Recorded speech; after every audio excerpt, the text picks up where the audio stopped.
Pour l'heure, place à l'étrange, aux aventuriers de l'étrange avec Louis. Salut Benoît. Salut Louis. Alors, ce soir, le thème? Eh bien, ce soir, nous allons je vais avoir le plaisir de recevoir le professeur Henri Brock, qui est l'auteur d'un livre qui vient d'être publié aux éditions Odile Jacob, préfacé par Georges Charpak, prix Nobel de physique, quand même, s'il vous plaît, ça n'est pas n'importe qui. Et Henri Brock va nous apporter ses lumières, sa manière d'envisager les phénomènes paranormaux, qu'il considère comme étant tout à fait explicables.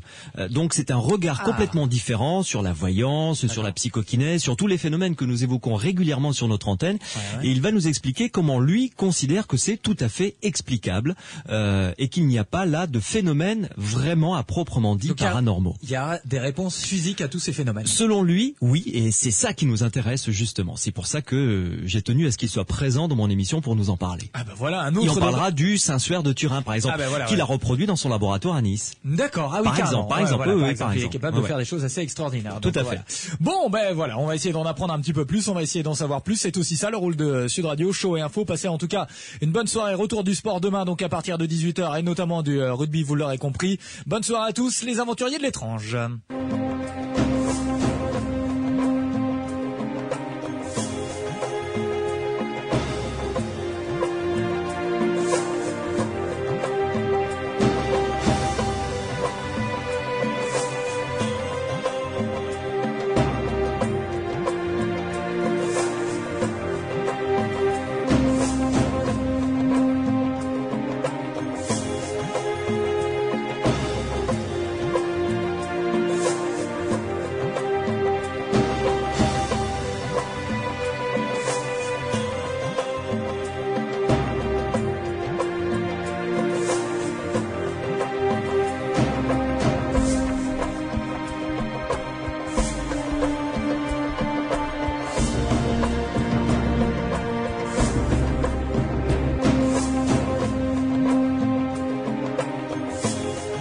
Bonsoir et bienvenue sur Sud Radio dans les aventuriers de l'étrange. Chaque semaine, vous le savez, nous nous penchons sur des phénomènes étranges qui nous interpellent. Je reçois des scientifiques du monde entier pour qu'ils nous livrent les résultats de leurs études dans ce domaine et de leurs réflexions. Et dans le domaine de l'étude scientifique des phénomènes paranormaux, plusieurs thèses s'affrontent.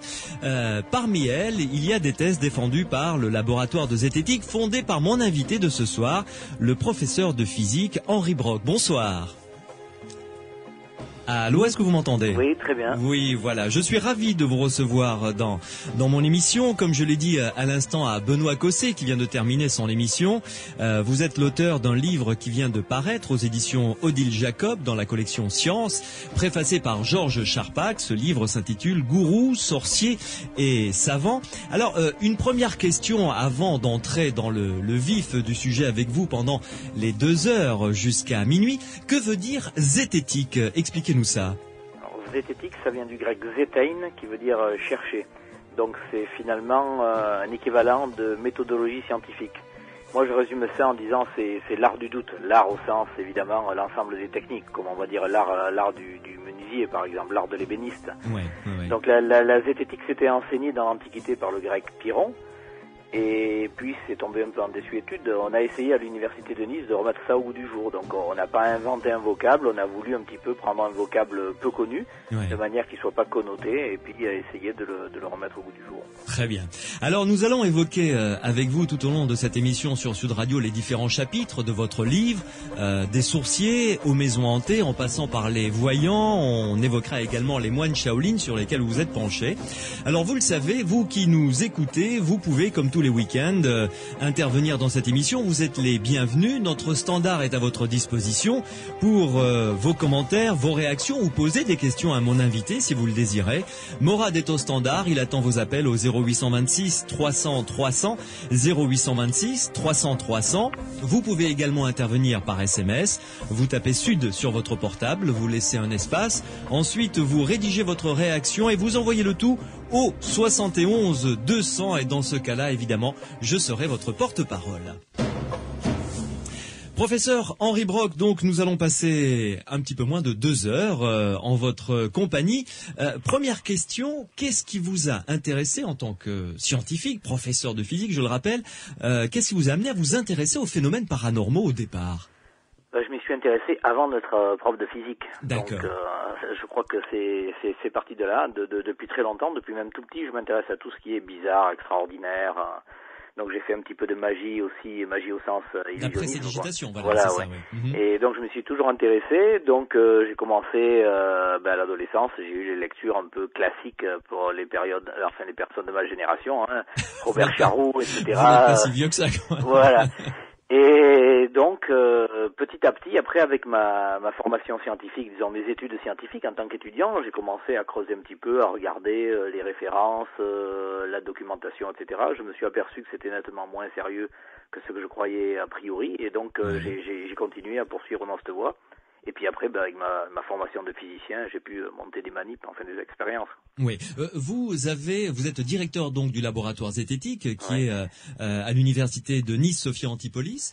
En quoi consiste ce laboratoire? Je veux dire, c'est un local. Vous avez. Alors ce labo, c'est une structure ouverte. Donc le labo est relativement récent. Hein. Ouais. Il a été créé en 1998. En fait, il a vraiment démarré en 2001. Le temps que moi j'étais biophysicien, donc le temps que je me mette à 100% sur le labo de zététique. Ouais. Et en fait, ce qui a démarré avant, c'est l'enseignement de zététique qui date depuis 1993, l'année scolaire 93-94. Donc, ce qui m'a amené en fait à monter cet enseignement, disons, c'est on enseignait il y a quelques années, enfin il y a plus de 2 décennies maintenant, on enseignait la relativité donc aux étudiants de première et de deuxième année de sciences, hein, je parle. Et donc on leur faisait la dilatation relativiste du temps, tout ça. Et puis il se trouve que après les années 75-77, la grosse vogue c'était Uri Geller et ses cuillères tordues. Donc tous les médias en parlaient. Et j'ai fait un petit sondage au niveau des étudiants justement de première et de deuxième année, donc de l'université de Nice. Et je me suis rendu compte que pour eux, la torsion des métaux, disons par la pensée, la psychokinèse, c'était un acquis scientifique pour plus d'un étudiant sur 2. Alors que la dilatation relativiste du temps, pour eux, c'était considéré comme une spéculation théorique, alors qu'on l'observait tous les jours dans les labos avec la durée de vie des particules. Donc c'est là que je me suis dit, en tant qu'enseignant, il y a un petit problème, on n'arrive pas à faire passer le message. Par exemple la mécanique quantique, moi j'ai passé un doctorat de mécanique quantique, hein, donc j'enseignais ça. Et là, manifestement, c'est vrai qu'il y a des aspects qu'on peut appeler crus entre guillemets, quoi. On n'arrivait pas tellement à les faire passer, alors que Uri Geller se présentant à la télé, il pouvait faire croire qu'il avait été testé par des scientifiques, et les étudiants prenaient ça vraiment au premier degré, quoi. Donc je me suis dit, il faut faire quelque chose, et c'est là que j'ai décidé de faire un enseignement basé sur la méthodologie scientifique. C'est-à-dire sur le doute. Sur le doute, exactement. Ouais. Alors, quelle est votre manière d'appréhender cet univers des phénomènes paranormaux, puisque c'est votre entre guillemets votre passion depuis votre plus tendre jeunesse finalement. Exactement. Oui. Avec quelle philosophie? Il n'y a pas d'a priori. Finalement, voilà. Il n'y a pas d'a priori. Hein. Là, au niveau de l'enseignement et au niveau du laboratoire, la démarche c'est la suivante. C'est l'objectif, c'est la diffusion de la méthodologie scientifique. Et puis le support, c'est l'étude des phénomènes paranormaux. Pourquoi? Parce que c'est un support motivant à la fois pour moi, puisque je m'y intéresse réellement depuis très longtemps, et puis c'est motivant aussi pour les étudiants. Donc à partir de ce support, on peut très bien faire comprendre ce qu'est la méthodologie scientifique. On peut prendre des expériences, montrer, regarder un petit peu comment elles ont été faites, est-ce qu'il y a des failles ou non méthodologiques, est-ce que ça respecte certaines règles ou non. Et de là, c'est beaucoup plus facile à montrer aux étudiants comment la science fonctionne. Ouais, d'accord. Parce que, mettons les 2 pieds dans le plat et appelons un chat un chat, on vous reproche très souvent d'être systématiquement sceptique. Autrement dit, de ne pas penser qu'il peut y avoir de phénomènes paranormaux. Non, pas du tout. Non. Ça, c'est les médias qui traduisent mal. Quelquefois, il y a même des guillemets. C'est pour ça que je vous pose la question. Il y a même des guillemets à ce que je dis et j'ai pas dit ça. On me fait dire l'inverse des fois. Non, pas du tout. On n'a pas d'a priori dans un sens ou dans l'autre, mais il n'y a pas de préconception psycho-énergétique ou opposée. Moi, ma position, c'est avant de commencer à s'intéresser, d'essayer d'élaborer une théorie, donc de s'intéresser à un fait, il faut d'abord que le fait en soit un fait. Donc ça veut dire, ne mettons pas la charrue avant les bœufs, constatons les faits. Je veux dire, c'est bien joli de faire du Ganfield, de mettre des demi-balles de ping-pong sur les yeux pour voir si ça va peut-être augmenter les pouvoirs, mais ça va augmenter quoi? D'abord, vérifions qu'il y a des pouvoirs. Je veux dire, c'est le principe vraiment fondamental. Il faut pas se poser la question du style, Est-ce que, moi je dis ça à mes étudiants, c'est une boutade, mais je pense que ça traduit bien le fond de la pensée finalement. La question c'est, est-ce que si je mets de la vaseline dans la cheminée, le Père Noël il va glisser plus vite? Ouais. Je veux dire, bon, ça me paraît pas très sain comme question. Regardons d'abord si effectivement on peut coincer un petit bonhomme rouge avec une barbe blanche hein, au moment où il passe, quoi. Oui. Mais pourtant, ces phénomènes, vous l'avez constaté, puisque autour de vous, on a dû vous en parler évidemment à de multiples reprises. Bien sûr, ouais. Lorsque vous avez donné des conférences, lorsque vous allez à des signatures de livres, évidemment, notamment le livre qui a été un best-seller que vous avez coécrit avec Georges Charpak. Des témoignages, vous avez dû recevoir beaucoup de témoignages de personnes ayant vécu des phénomènes paranormaux. Ils sont légion, ces témoignages. Ouais. Donc ça interroge évidemment. Bien sûr que ça interroge, mais il faut toujours rappeler aussi qu'un témoignage, ça fait pas preuve. Même la bonne foi, la bonne foi la plus pure, la bonne foi, c'est pas un argument. Donc face à des témoignages, on en a un, on en a 10, on en a 100, c'est ça qui va nous amener à nous intéresser. Parce qu'évidemment, on se dit, si il y a ça, il y a peut-être quelque chose derrière. Mais c'est pas parce qu'il y a 100 témoignages ou même 100 000 témoignages que ça veut dire ipso facto que le phénomène existe. Hein, je veux dire, on va avoir une personne qui va dire j'ai vu, je sais pas, un vaisseau extraterrestre qui passait. Une deuxième qui dit j'ai vu un vaisseau extraterrestre qui passait. On va en voir 1000. Ok, on va dire tiens, il y a quand même quelque chose. On va s'intéresser et peut-être on va s'apercevoir la foudre en boule, un plasma ionisé, des gaz particuliers, et on va découvrir quelque chose d'intéressant quoi derrière. Mais peut-être on va aussi trouver des extraterrestres. Il ne faut pas rejeter cette hypothèse a priori. Mais d'abord, il faut vérifier le phénomène. Oui, mais sans parler de vaisseaux extraterrestres, parce que là, on est un petit peu dans l'extrême, je dirais, de l'exemple. Mais prenons, on en reparlera tout à l'heure, l'exemple de quelqu'un qui vient vous voir en vous disant, voilà, j'ai eu un phénomène de voyance qui s'est révélé être exact après. Quel type de réponse lui apportez-vous? Ben, on lui demande si ça lui arrive fréquemment, et on lui demande de noter sur un calepin et de faire dater le calepin, c'est-à-dire qu'une personne, je sais pas, un frère, une sœur, enfin un ami de cette personne, qu'elle puisse entériner la date et qu'on ait après, par exemple une coupure de fraise ou une dépêche AFP, etc., qui montre que le phénomène effectivement s'est avéré, ou que quelqu'un témoigne qu'il lui est arrivé. Je sais pas, la personne par exemple a eu un rêve comme quoi elle allait se casser la jambe dans un escalier. Par exemple, 3 semaines plus tard, bon, ça se passe. Simplement, il faut le faire dater. Et chaque fois qu'on fait ça, il se trouve que les personnes après ne nous ramènent plus rien, pas de calepin en quelque sorte daté. C'est toujours un phénomène. Oui, mon grand-oncle m'a dit que, oui, il y a 50 ans, on a écrit que. Nous, on demande simplement à vérifier le phénomène avant. Ouais. Il y a des scientifiques comme vous qui se penchent sur ce type de phénomène tout autour du monde. Hein. On en a reçu chaque semaine, on en reçoit chaque semaine dans cette émission, et qui pensent eux que le phénomène existe. Qu'en pensez-vous?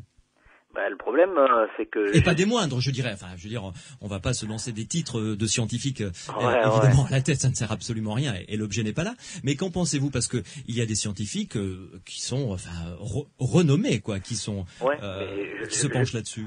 Je suis d'accord avec vous, mais je crois que le titre ne donne pas automatiquement caution à ce qui est affirmé, quoi. Et ça, il faut pas faire une fixation sur le diplôme, hein, même si un prix Nobel dit quelque chose, c'est pas pour ça que ça sera vrai. Déjà, est-ce que la personne parle dans son domaine de compétence? Ça, c'est vraiment important. Alors, si c'est dans son domaine de compétence, effectivement, ça augmente un petit peu la crédibilité, la fiabilité qu'on peut accorder à ce qui est dit. Oui, après, là, ça peut être intéressant. Voilà, exactement. Donc là, du coup, on creuse un peu plus ce sujet, mais ce qu'il faut, c'est bien regarder ce qui se passe. Si quelqu'un vous dit, bon, je sais pas, la personne, elle est docteur, je sais pas, on prend Rhin ou Rhin, docteur en botanique, qui dit, bon, voilà, j'ai fait des expériences avec des cartes et ça a marché. Ok, on vérifie un peu comment ça se passait. Quand on voit comment ça se passait, franchement, on voit que c'était pas très très sérieux au point de vue méthodologie. Je veux dire, on dit, ces expériences-là, on peut les mettre de côté, quoi. Ça ne veut pas dire que le phénomène n'existe pas. Ça veut dire que les prétendues preuves qui sont amenées dans tel et tel type d'expérience ne tiennent pas la route. D'accord. Mais ça rejette pas, a priori, ça c'est important de bien le souligner parce que je pense à un exemple, on n'est plus dans la parapsychologie, on est dans la partie miracle, disons, religieux, par rapport à la liquéfaction du sang de Saint-Janvier. Peut-être vous aviez prévu d'en parler. Voilà, on en parlera tout à l'heure, Mais juste pour dire 2 mots. On me reproche souvent, on me dit, oui, mais vous montrez le phénomène, vous reproduisez le phénomène, ça ne prouve pas que c'est ça qu'il y a dans l'ampoule à Naples. Mais évidemment que ça prouve pas ça, j'ai jamais dit ça. Moi, je dis simplement, à partir du moment où on peut, dans les mêmes conditions, ça c'est très important, avec toutes les caractéristiques, les mêmes caractéristiques, ça c'est important aussi, reproduire le phénomène, alors l'hypothèse surnaturelle, elle est superflue. Je dis pas elle est fausse, je dis elle est superflue. Elle est inutile, puisque lorsqu'on a une hypothèse naturelle, donc beaucoup plus facile, principe de parcimonie des hypothèses, rasoir d'Occam, à ce moment-là, on doit nécessairement privilégier, jusqu'à plus ample informé, l'hypothèse naturelle. Ouais. Oui, effectivement. Mais dites-moi un petit peu, les officiels, on a l'impression, parce qu'on en a parlé souvent avec des scientifiques, y compris des étrangers, y compris par exemple le prix Nobel en physique, puisque on parlait de prix Nobel de physique tout à l'heure ensemble. Brian D. Josephson, qui est à Cambridge, voilà, prix Nobel de physique, donc en 1973, qui s'intéresse aux phénomènes paranormaux de très très près. Et je lui ai demandé, je lui ai dit, mais en France, on a l'impression que les tenants officiels de la science font barrage à l'étude, je dirais, saine et sereine de ce type de phénomène. Qu'en pensez-vous ?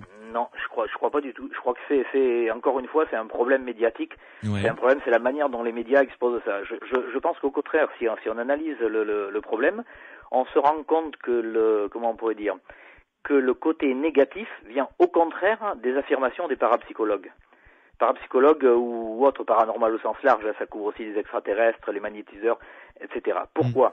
Parce que, prenons l'exemple d'un magnétiseur, tenez, c'est peut-être le plus flagrant. Ouais. Vous avez une personne qui souffre de douleur, qui vient voir un magnétiseur. Le magnétiseur va faire 2 passes magnétiques, il va dire qu'il a un fluide qui se dégage de ses mains et qui va soigner la personne. La personne, effectivement, va beaucoup mieux et elle part réconfortée. Donc on donne une explication, c'est le fluide du magnétiseur. Ok, c'est bien, on a une explication, donc on cherche plus rien. Alors que quand on fait des petits tests, même simples, que nous on a fait par exemple, on s'aperçoit que le magnétiseur en question, il émet strictement rien, il n'a aucun fluide. Par contre, est-ce que le phénomène existe ? Oui, la personne a eu la douleur coupée.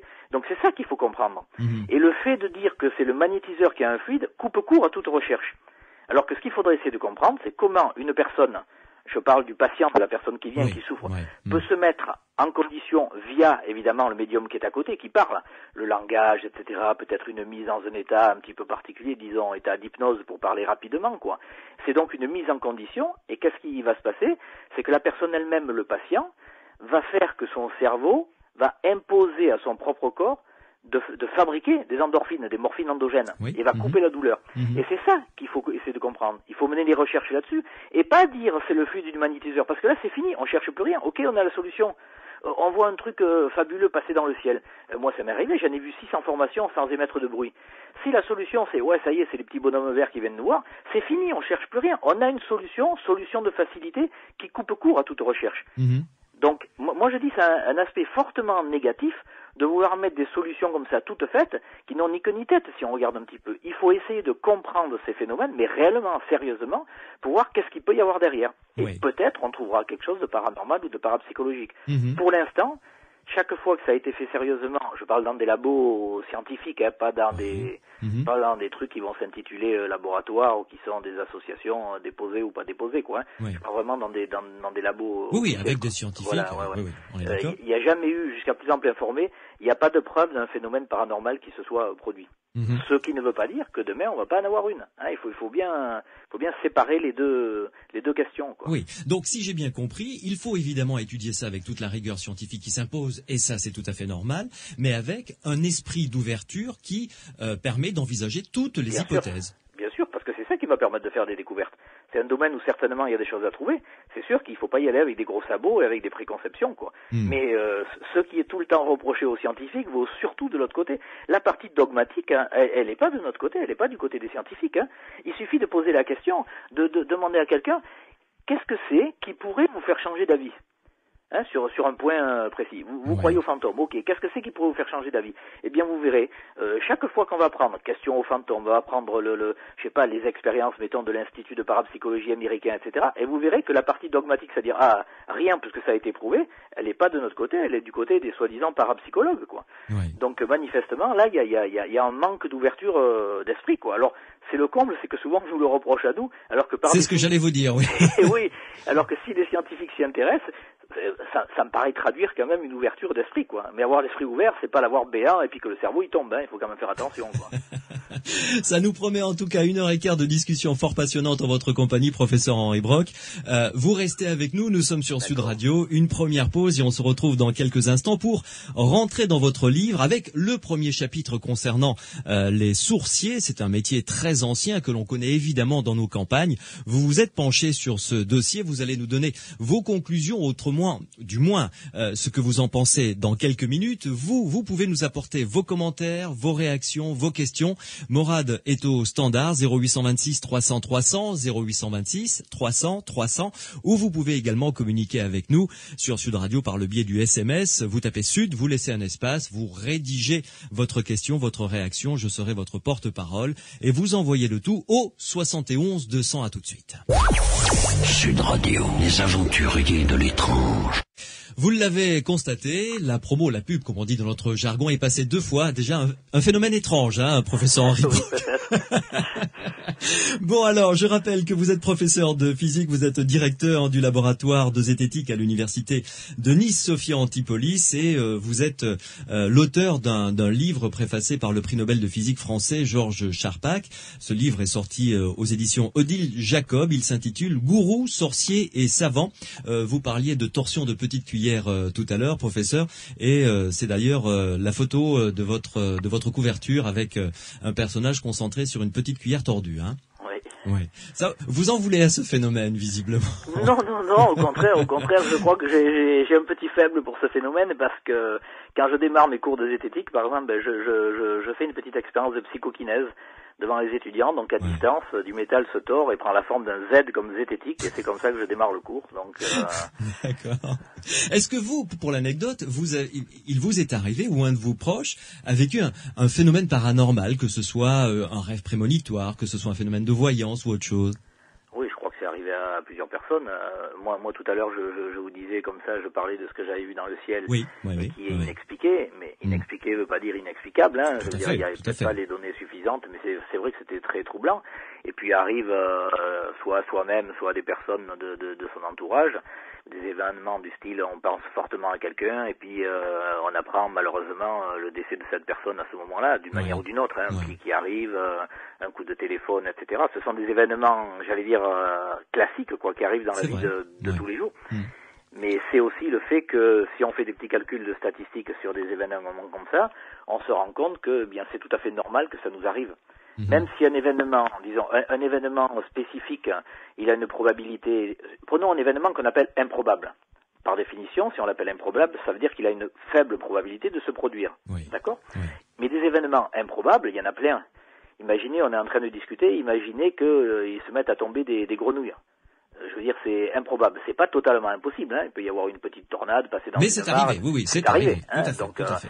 Imaginez qu'on ait une pluie de sang. C'est arrivé aussi sang, entre guillemets, hein, évidemment. Imaginez que, je sais pas, on ait une meute de varandes de Komodo qui apparaissent subitement sur la route. C'est des événements improbables, on est tous d'accord. Je suis d'accord, oui. Mais comme on n'a pas précisé avant, quel est l'événement qui va nous surprendre dans la journée d'aujourd'hui ?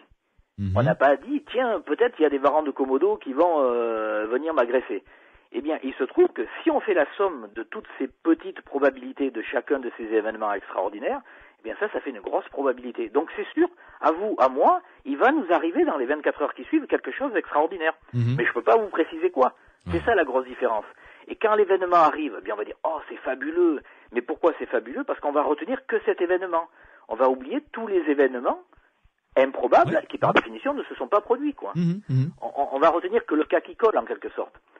Hein, celui qui gagne au loto, grosso modo au loto, une chance sur 13 ou 14 millions, quoi, en jouant une grille, une seule grille. Je veux dire, bon, la personne qui gagne, c'est obligé, elle va dire, aujourd'hui c'était mon jour de chance, elle va automatiquement avoir ce réflexe-là. C'est naturel en quelque sorte. Oui, mais par exemple, tiens, je vais vous citer un témoignage que nous avons reçu, parce que énormément de gens, évidemment, nous appellent dans cette émission pour nous dire, voilà, j'ai vécu ça, qu'est-ce que je dois en faire ? Une personne qui savait que son père était à l'hôpital. Donc là, je veux dire, nous rentrons dans le domaine du tout à fait classique et normal, malheureusement, et il a eu une sorte de malaise alors qu'il était en en train de conduire, et il s'est garé sur le bas-côté, il a regardé machinalement sa montre parce que il allait être en retard à un rendez-vous qu'il avait après, donc il s'est souvenu évidemment de l'heure parce qu'il a eu ce malaise et il a vu l'heure, et après, malheureusement, 1 heure après ce malaise, il a reçu un coup de fil sur son portable lui annonçant malheureusement le décès de son père à l'hôpital. Et le décès est survenu juste au moment où il a eu ce malaise. Est-ce que vous considérez que là, on est dans le statistiquement recevable? À mon avis, oui, c'est statistiquement recevable. Ce qu'il faudrait voir, c'est si à la même personne, il va arriver plusieurs événements comme ça. Mais à cette personne, à vous, à moi, c'est sûr, et malheureusement, dans un cas comme ça, parce que c'est un décès, il va nous arriver des événements comme ça dans notre vie. Oui. Si on regarde sur la population, justement dans le Mais bouquin... pile à ce moment-là, je veux dire juste à ce moment-là. Oui, dans le bouquin précédent, celui dont on parle ce soir, là, dans Devenez sorcier, devenez savant, oui. On avait mis un petit calcul justement qui montrait que la probabilité de penser à une personne et que dans les 5 minutes, de penser une seule fois en une année, de penser une seule fois en une année à une personne et que dans les 5 minutes qui suivent, on apprenne le décès de cette personne, c'est un événement qui paraît très très peu probable, extraordinaire, c'est un petit peu le cas que vous venez de traiter. Oui, eh bien, si on calcule sur l'ensemble de la population française, parce que c'est comme ça qu'il faut raisonner, parce que ça c'est l'expérience personnelle, chacun va raisonner pour soi, va dire ça m'est arrivé, donc c'est ça le cas qui porte. On fait le calcul sur l'ensemble de la population française, on s'aperçoit que par hasard, je dis pas par prémonition ou quoi que ce soit, avec le simple hasard, on a des dizaines de cas chaque jour. Donc ça veut dire que on peut écrire un volume entier facilement chaque année. On peut écrire un volume de prémonitions comme ça et qui sont dues en fait qu'au hasard. On oublie que sur disons une grande période de temps ou un grand nombre de cas ou un grand nombre d'individus, un grand effectif comme on dit, eh bien à ce moment-là les événements improbables eh bien deviennent probables quand on fait la somme. Et je crois que c'est vrai qu'au niveau de l'individu, moi quand ça m'arrive quelque chose comme ça, je suis toujours étonné, moi le premier, je veux dire, dring, le téléphone il sonne, je me dis tiens c'est peut-être Pierre qui appelle, je décroche et c'est lui, et je dis c'est quand même extraordinaire. C'est quand même extraordinaire bien sûr, mais peut-être avant il y avait dring et puis je me suis dit tiens c'est Paul qui téléphone. Et c'était pas Paul, mais vous n'êtes pas souvenu quoi. Voilà, exactement. Ouais. Et donc on fait un tri, heureusement d'ailleurs qu'on fonctionne comme ça. Le cerveau humain il est fait pour faire des rapprochements. Quand on observe la nature, on détermine ce qui s'appelle des patrons, quoi. On arrive à faire des rapprochements très rapides. C'est ça qui permet d'évoluer. C'est ça finalement qui a fait démarrer la science depuis l'époque préhistorique. C'est comme ça que ça fonctionne. C'est très intuitif, finalement très empirique au départ. Mais le problème, c'est que cette capacité aussi du cerveau humain, elle a aussi le revers de la médaille. C'est que quelquefois, on va nous faire interpréter des relations là où il n'y en a pas. On va regarder des nuages, on sait pertinemment que c'est des nuages, et puis on va voir le visage du grand-père ou de la grand-mère ou un cheval, etc. Et ça, c'est des associations, alors qu'il n'y a pas de relation réelle entre ce qu'on est en train de regarder. Par exemple, dans ce cas-là, les nuages, quoi. Ouais. Donc, alors, si vous voulez bien, professeur Brock, rentrons de plein pied dans votre livre et commençons par le début, évidemment, où vous abordez le dossier des sourciers. Donc, ceux qui trouvent de l'eau. On est d'accord, qui est un métier vieux comme le monde, qui est très connu dans nos campagnes. Régulièrement, on fait appel à des sourciers pour creuser un puits. Et je me rappelle, moi, l'avoir vécu plusieurs fois, puisque j'ai vécu dans le Lot-et-Garonne très souvent. Un sourcier était venu, avait fait le tour de la propriété, a dit bon, là, il faut creuser ici. Il y a tant de débit d'eau, c'est à tant de profondeur. Vous savez, avec le système des cailloux qu'il prenait dans une main, etc. Bon, et on a creusé le puits et effectivement du puits, le puits donne tant d'eau comme l'avait dit le sourcier. Alors quelle est votre position vis-à-vis de ça? Parce que vous êtes penché sur ce dossier. Oui, on a étudié pas mal la sorcellerie, surtout les revendications du professeur Yves Rocard, parce que la plupart des revendications des radiesthésistes et des sourciers sont basées sur la sensibilité, enfin la prétendue sensibilité de l'homme aux faibles variations de champ magnétique. Oui. L'homme, il est sensible au champ magnétique, c'est bien évident, quoi. Je veux dire, ça, c'est clair et net. Maintenant, aux faibles variations de champ magnétique, ça n'a pas été démontré. Ce qui ne veut pas dire que c'est faux, Je veux dire, on a des particules de magnétite dans le corps humain, donc la probabilité est même forte qu'on ait une sensibilité à des champs magnétiques, à des variations. Mais tout dépend de l'intensité. Ce que le professeur Rocard disait, il disait de l'eau qui se balade en souterrain, eh bien par électrofiltration va créer des variations de champ magnétique. Première partie de l'hypothèse. Deuxième partie de l'hypothèse, il disait une personne qui passe au-dessus sur le terrain et qui est un petit peu sensible, donc un magnétiseur, un sourcier, va percevoir par des capteurs magnétiques naturel qu'il a dans son corps, oui. au talon, au genou, au coude, aux tempes, etc., quoi, il va percevoir des faibles variations de champ magnétique. Enfin, plus exactement, il va percevoir une différence entre le côté droit et le côté gauche. D'accord. Puisque le corps est symétrique, les capteurs sont corps à peu près symétriques, les capteurs sont symétriques, et donc Yves Rocard disait, l'homme va percevoir une variation dans la dissymétrie. Oui, oui. Mm-hmm. Donc, et là, il va dire, bon voilà, là, je sens quelque chose, il y a de l'eau qui coule. Oui, mais même si c'est inconsciemment, c'est-à-dire c'est ça qui va provoquer un mouvement musculaire. Alors qu'il soit conscient ou inconscient, la plupart du temps, il peut être inconscient. Ça serait la variation de champ magnétique qui déclenche en quelque sorte le réflexe sourcier. Oui. C'est ce qu'il avait appelé le signal du sourcier. Bon, après, dans une deuxième étape, il a abandonné la première partie de son hypothèse. C'est-à-dire, il s'est rendu compte que l'eau qui circulait en souterrain ne créait pas du tout de variation de champ magnétique. D'accord. Donc, il a abandonné cette partie et il a simplement dit, l'homme est sensible aux variations de champ magnétique. Oui. Or, il se trouve que les variations de champ magnétique sont liées très souvent aux variations de densité, aux variations géologiques, s'entend. C'est-à-dire s'il y a des failles, et s'il y a des failles, eh bien l'eau va plutôt s'accumuler là. Bien sûr. D'accord. Donc naturel. Du coup, ça permet de détecter l'eau sans qu'il y ait un lien direct avec l'eau.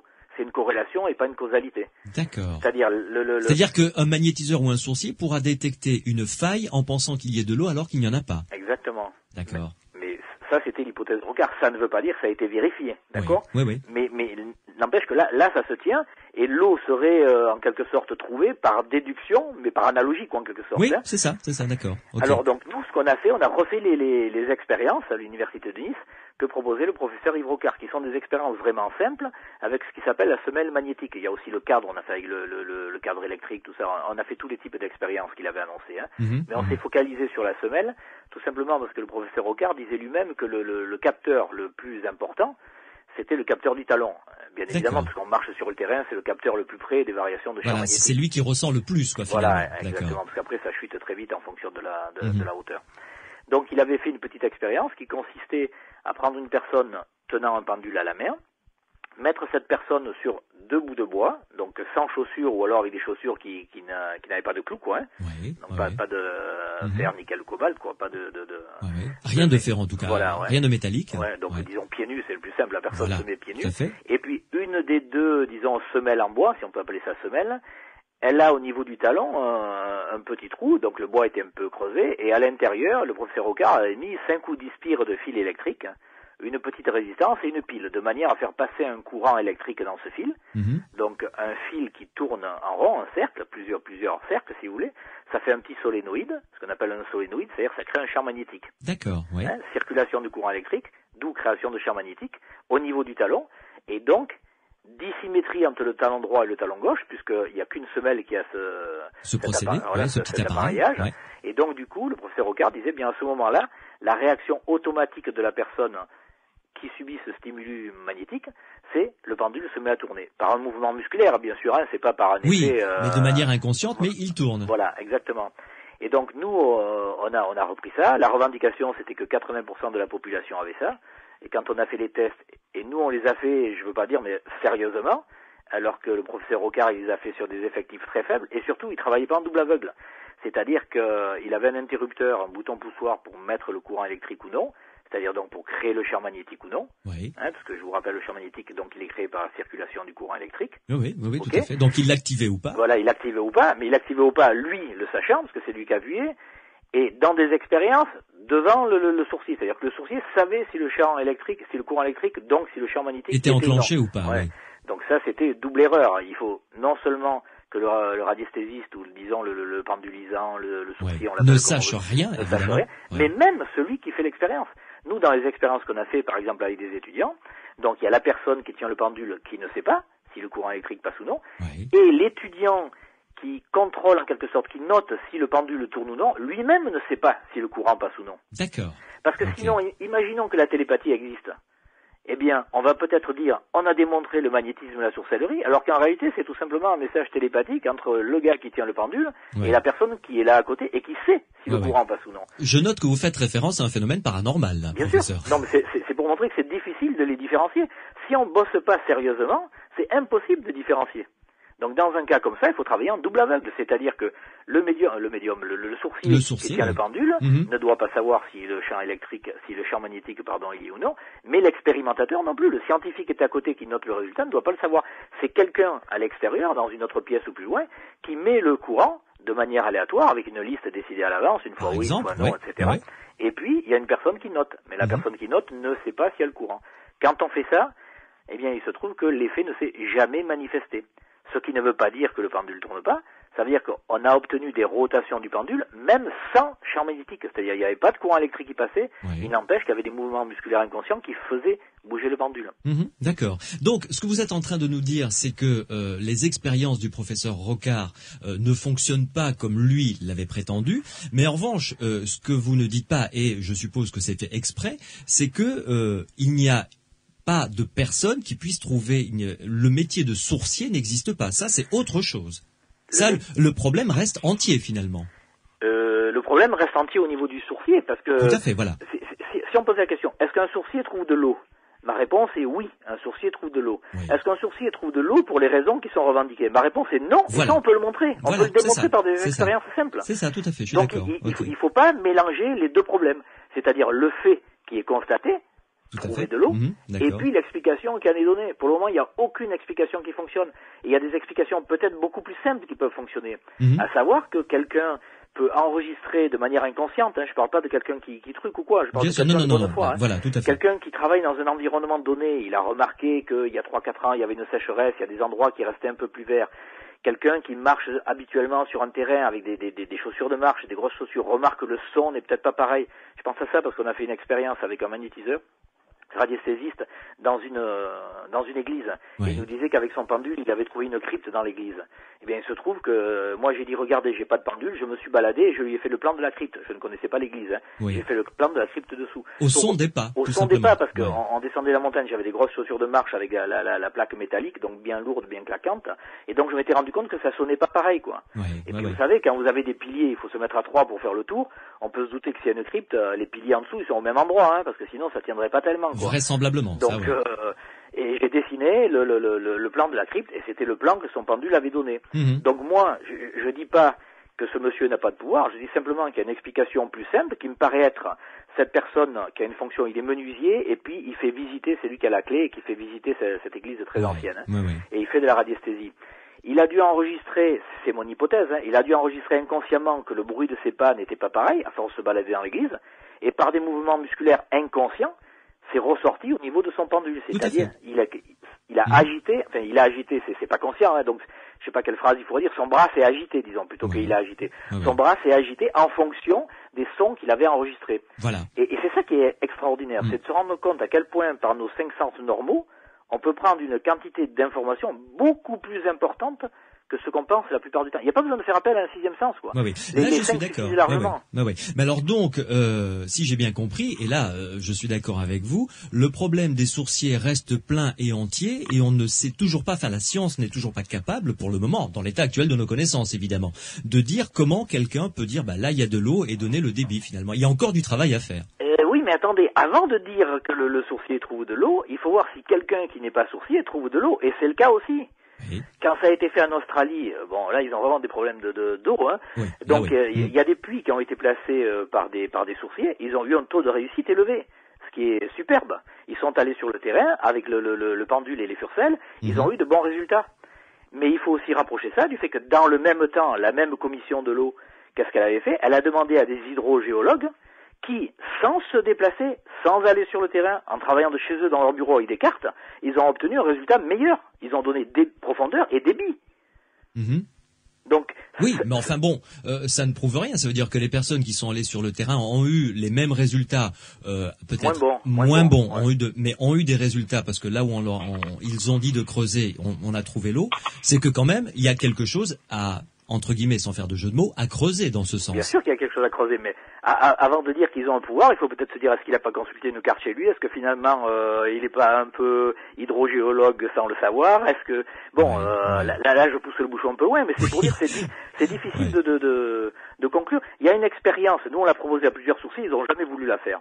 On avait lancé un défi, je sais pas si vous êtes au courant, il y avait 200 000 € à la clé, à toute personne qui pourrait faire un phénomène paranormal, qu'on ne pourrait pas expliquer, alors des sourciers en demandaient. Donc on a fait différentes expériences avec des sourciers, justement basées un peu sur les expériences style Rocard.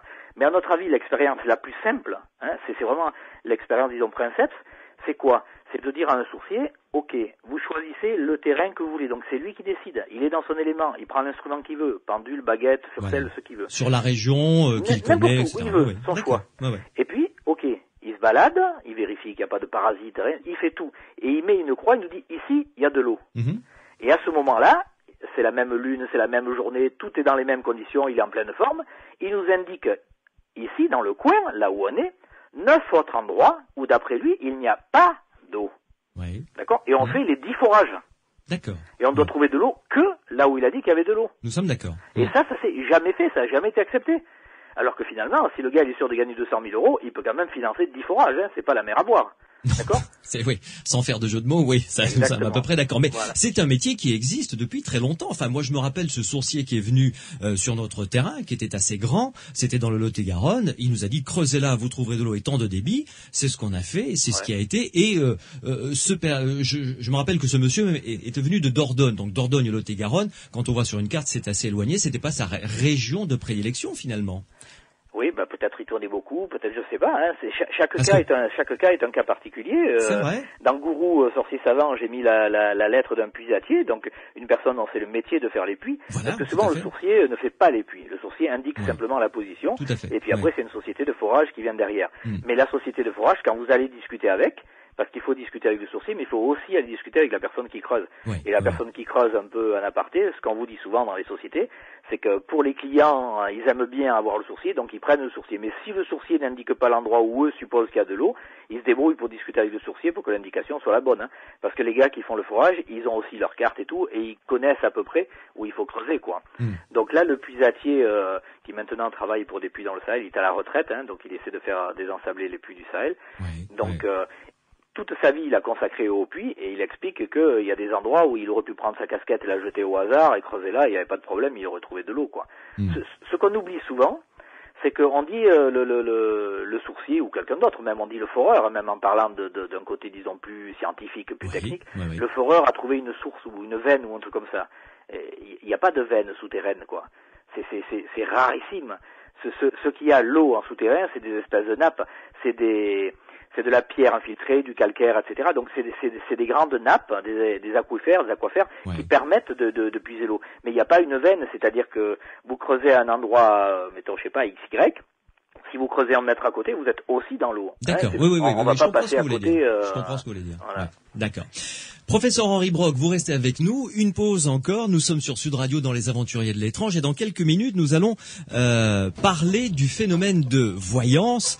Alors, quelle est votre opinion à ce sujet? Phénomène de voyance que beaucoup de ceux et celles qui nous écoutent ont peut-être vécu. Nous connaissons tous, évidemment, autour de nous, 1 ou 2 ou 3 voyants ou voyantes, que sais-je. Nous en parlerons dans quelques minutes. Vos commentaires, vos réactions, vous le savez, vous pouvez nous appeler. Morad est au standard pour recueillir toutes vos questions au 0826 300 300, 0826 300 300. Vous pouvez également intervenir quand vous le désirez par SMS sur Sud Radio. Vous tapez le mot Sud, vous laissez un espace, vous rédigez votre commentaire ou votre question, je serai votre porte-parole, et vous envoyez le tout au 71 200. Les aventuriers de l'étrange sur Sud Radio. Avec mon invité, le professeur Henri Brock, professeur de physique et directeur du laboratoire de zététique à l'université de Nice Sophia Antipolis. Il est avec nous sur Sud Radio pour parler de son livre publié aux éditions Odile Jacob, qui s'intitule Gourou, sorcier et savant, avec une préface de Georges Charpak, prix Nobel de physique français bien connu évidemment. Alors juste avant de faire la pause, professeur Henri Brock, je vous avais dit que j'ai annoncé que nous allons parler de voyance, évidemment. Donc, bien entendu, c'est un phénomène auquel vous vous êtes intéressé. Ça, c'est évident. Oui, puis on a regardé un peu tous les phénomènes. Oui. Alors, d'abord, avant de rentrer peut-être plus en détail dans ce que vous pensez qu'il se passe dans la relation d'un voyant professionnel ou pas et de quelqu'un qui vient le consulter, dans le fait que quelqu'un vive un phénomène de voyance, comme l'on dit des fois de manière sauvage, c'est-à-dire ça lui arrive une fois, deux fois dans sa vie, et puis voilà, point terminé. Pour vous, le phénomène de voyance est-il, je ne dirais pas avéré, est-ce qu'il existe selon vous, est-ce qu'il est intéressant à étudier? Intéressant à étudier, oui. Avéré, pour le moment, personne ne peut dire une chose pareille. Il y a pas d'expérience qui montre, disons d'expérience scientifiquement contrôlée, qui montre qu'effectivement un don de voyance a été testé. Bon, j'ai mal formulé peut-être ma question, mais est-ce que vous pensez que le phénomène de voyance peut se produire chez quelqu'un? Voilà. Ben, tout dépend de ce qu'on appelle voyance. Si ce qu'on appelle voyance, c'est avoir un flash, et on rejoint ce qu'on disait tout à l'heure pour les phénomènes, les rêves prémonitoires ou de penser à quelqu'un, etc. Et là, on tombe dans la partie événement improbable, mais qui se produit forcément sur le nombre de personnes. Parce que si la personne a un flash ou deux flashs, bon, et puis ça c'est tout ce qu'elle a eu dans sa vie, et on va tous en avoir, donc on est tous voyants, donc pas de problème.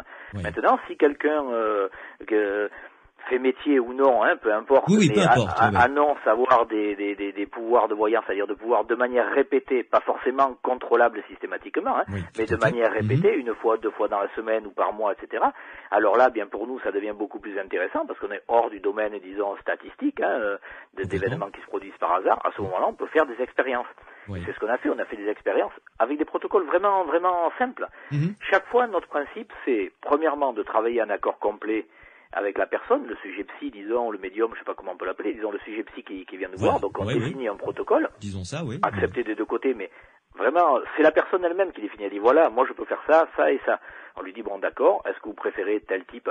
Par exemple, on prend une voyante qui est venue nous voir dans le cadre du défi dont je parle dans le bouquin, dans le Gourou Sorcier Savant. Donc une personne disait qu'elle pouvait par l'écriture automatique, parce que chaque voyante a son support. Ça peut être boule de cristal ou autre chose. Donc là, c'était par écriture automatique. Elle nous disait qu'elle avait aucun problème pour donner le passé, le présent et l'avenir d'une personne. D'accord. Bon, pour l'avenir, c'est vrai qu'on peut tester, mais c'est pas très pratique parce qu'elle est obligée de faire des prédictions et puis il faut qu'on attende.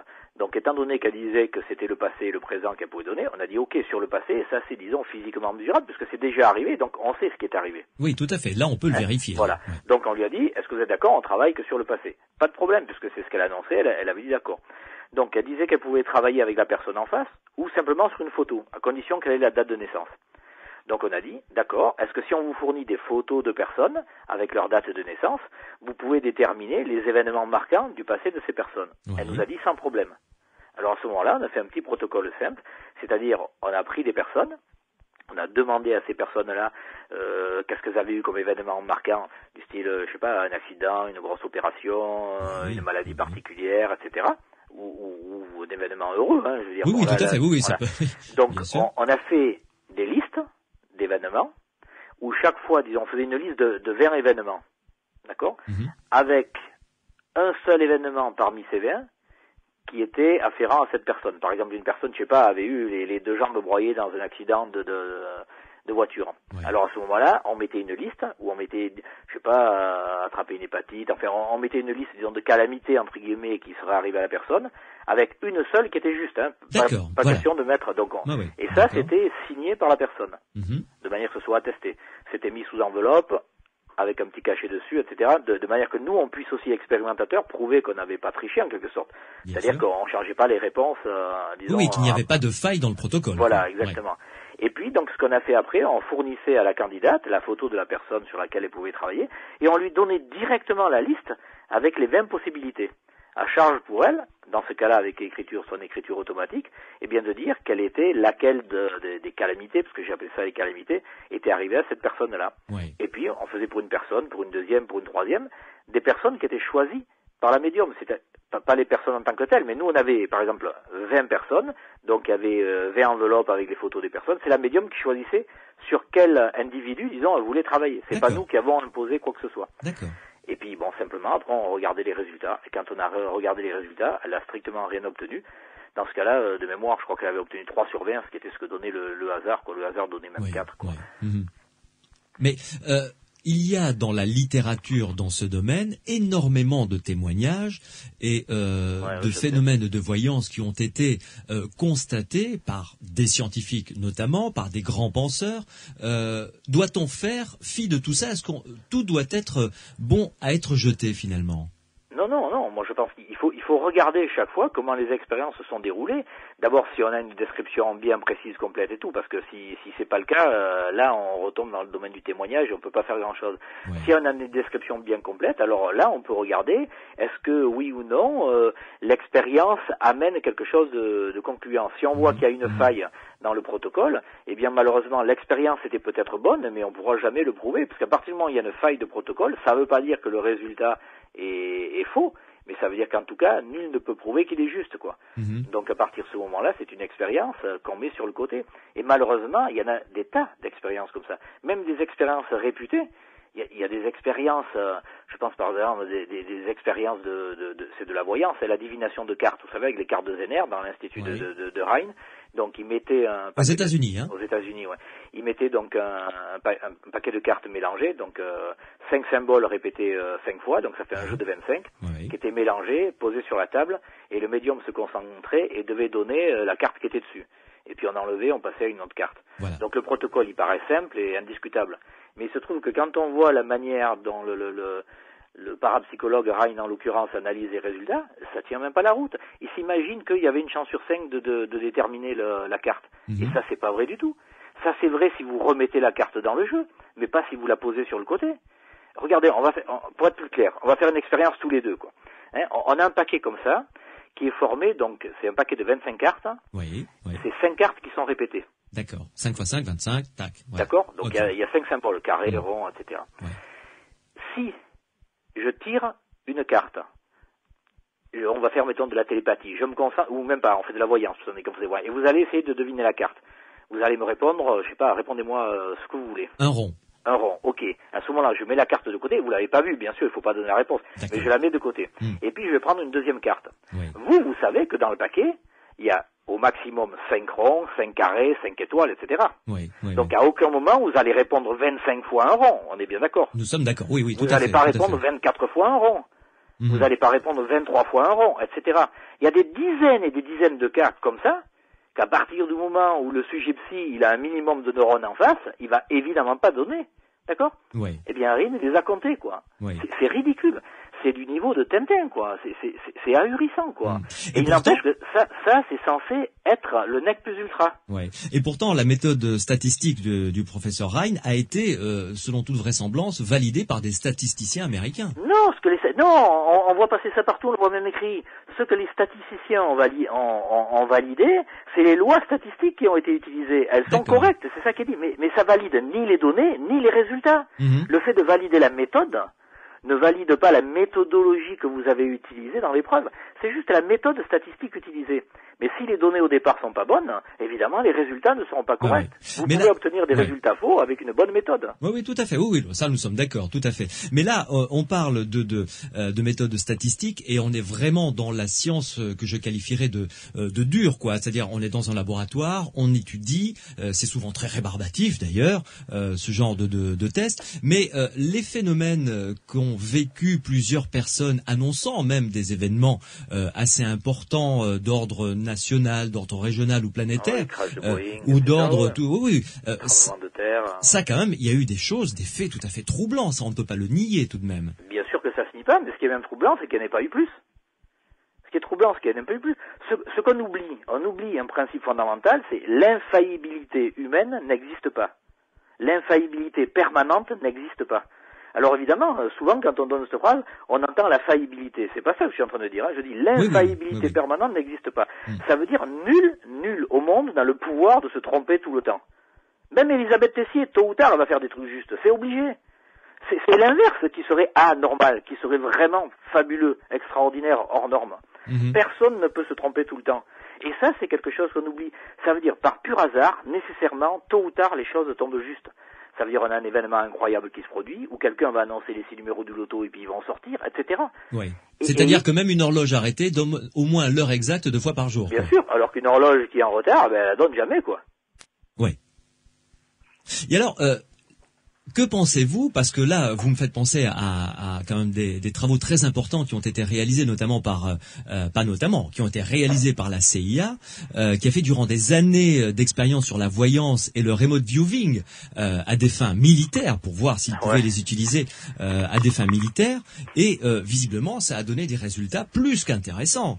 Plus qu'intéressant, tellement intéressant qu'ils ont abandonné. Au bout de 20 ans, ils ont demandé un rapport, ils se sont rendus compte que ça avait mené à rien et ça a été abandonné.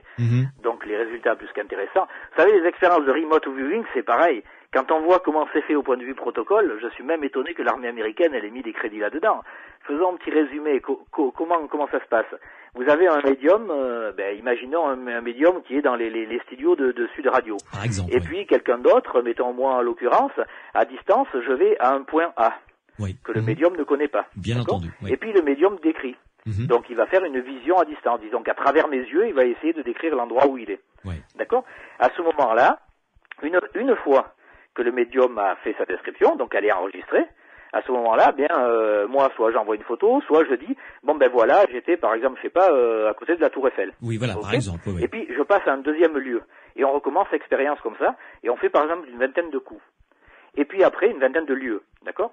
On demande à ce qu'on appelle des juges, c'est-à-dire des personnes extérieures, de juger l'adéquation entre la description du médium. Voilà, et vous, les lieux où vous étiez réellement, quoi. Mais ça, si on le fait comme ça, mais même pas un étudiant de première année de zététique qui va faire un boulot comme ça. Sinon, c'est sûr, il a un 0 à la fin de l'année. Ça relève du comique de faire un truc comme ça. Pourquoi? Parce qu'évidemment, à partir du moment où je vous dis, c'est la Tour Eiffel. Évidemment, au deuxième cas, qu'est-ce qui va se passer? Le médium, il va se concentrer. Supposons qu'il ait des pouvoirs, d'accord? Il dira une description, mais ce qui est sûr, c'est qu'il va pas donner la Tour Eiffel comme description. Ça veut dire qu'à partir du moment où on a l'information du lieu, c'est ridicule dans le protocole, c'est une faille titanesque. Ça veut dire qu'au fur et à mesure des descriptions, les descriptions elles seront pas de plus en plus justes, elles seront de moins en moins approchantes des lieux qui ont déjà été donnés. Je n'ai pas saisi, c'est-à-dire... Alors, je reprends. On ne donne pas... Le premier lieu, c'était la Tour Eiffel. Oui, mais on ne le dit pas, ça, après, même... Bien sûr que oui, lisez les protocoles, ça a été donné. Le médium, une fois qu'il a donné sa description et que c'est enregistré, à ce moment-là, le lieu était connu. Et puis, je vais dans un deuxième lieu. Imaginez, ce deuxième lieu, c'est un terrain de tennis. Alors, le médium, il se concentre. Vous croyez vraiment qu'à ce moment-là, il va dire, je vois une grande tour, plusieurs centaines de mètres de haut, en fer, faite par un monsieur il y a assez longtemps? Évidemment non. Bien sûr que non. Donc il va donner une description n'importe laquelle, sauf une description qui va s'approcher de la Tour Eiffel. Donc ça veut dire, quand vous passez au troisième site, disons là on va lui dire, voilà, ok, vous avez fait votre description, c'est enregistré, c'était un terrain de tennis. D'accord, on passe au point C, le troisième point. Il va décrire n'importe quoi, sauf la Tour Eiffel ou un terrain de tennis.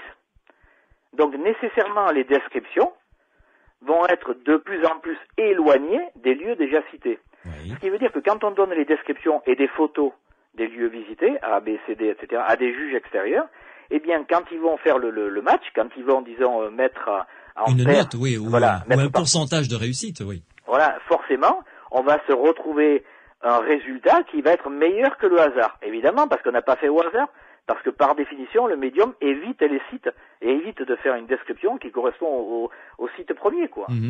Donc, quand on voit des protocoles comme ça, je pense à une autre expérience de remote viewing qui avait démarré en France par des parapsychologues qui voulaient se lancer là-dedans. Et puis j'avais regardé le protocole, quelqu'un m'avait demandé de regarder le protocole. Eh bien, il se trouve que moi j'ai donné la solution sans être allé sur place. En faisant quoi? Tout simplement en regardant le protocole. Le protocole, c'était, les juges devaient déterminer parmi une série de photos quelle était la photo qui correspondait à la description du médium. Oui. Mais moi j'ai trouvé la photo sans avoir la description du médium. Pourquoi?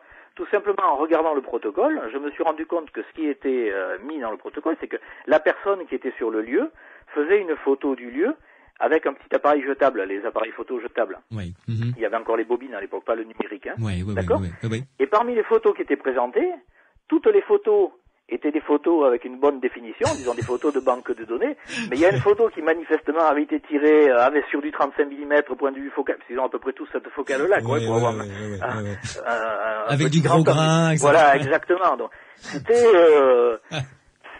enfin bon, il valait mieux en rire, quoi, un protocole pareil. Le problème, c'est que des fois, il y a des protocoles comme ça qui ont été validés, et après on écrit des livres et des articles dessus, quoi. Donc franchement, quand on regarde un peu dans le détail, quand on creuse, c'est assez désespérant, quoi. Donc, si j'ai bien compris, aucune expérience dans ce domaine-là n'a trouvé nature pour vous à être considérée comme sérieuse. Pour l'instant, je suis au regret de dire que non, même si ça doit choquer certaines personnes, en étant tout à fait ouvert sur le principe et en cherchant vraiment à voir ce qui se passe, et en y allant vraiment avec un a priori même favorable, en disant oui, j'ai bien envie de voir si effectivement il y a quelque chose. Franchement, quand on voit les conditions, je reviens à l'Institut de parapsychologie, vous imaginez, ils travaillaient avec les cartes devant le médium, sous le nez du médium. J'ai eu des échanges épistolaires avec le professeur Rémi Chauvin qui me garantissait que non, qui me disait mais non, les cartes étaient dans des enveloppes. Je lui ai envoyé des photos des expériences de l'époque où on voit les cartes devant le médium. Rhein lui-même, c'est sa frise le comique, il demande au médium, c'est lui-même qui l'a écrit noir sur blanc, il demande au médium de ne pas trop regarder le dos des cartes. Vous imaginez? Il dit à pire, ne regardez pas trop le dos des cartes. Non mais c'est délirant, surtout quand on sait que leurs cartes étaient tellement, elles le sont toujours d'ailleurs, que leurs cartes étaient tellement mal faites. J'en parle dans... Oui, d'ailleurs, vous les montrez, et vous montrez les photos du dos des cartes avec des petites étoiles. Vous avez vu, c'est facile, hein. On prend une carte, on la détermine tout de suite. Bon, c'est extraordinaire. Même le médium Pierce, lui, il était autorisé à battre les cartes, c'est lui qui battait le jeu. Vous imaginez, donnez-moi un jeu à battre et puis je peux faire médium, il n'y a pas de problème, quoi.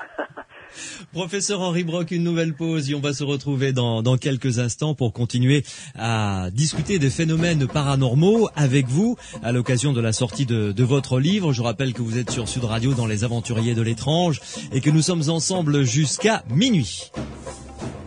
Sud Radio, Les Aventuriers de l'étrange.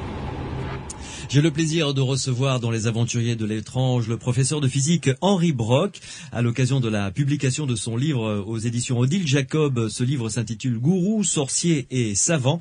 Il est également directeur du laboratoire de zététique à l'université de Nice Sophia Antipolis. C'est très joli comme nom, hein, Nice Sophia Antipolis. Je trouve ça très beau comme nom. Oui, mais le campus est en deux parties. En fait, Sophia Antipolis, c'est pas une commune parce que c'est sur la commune de Valbonne. Enfin, c'est un regroupement, c'est une technopole qui s'est créée. Et donc le campus est en deux parties. L'université de Nice, elle regroupe, c'est un petit peu différent d'autres villes. Elle regroupe aussi bien sciences, lettres, droit. Donc c'est un gros campus.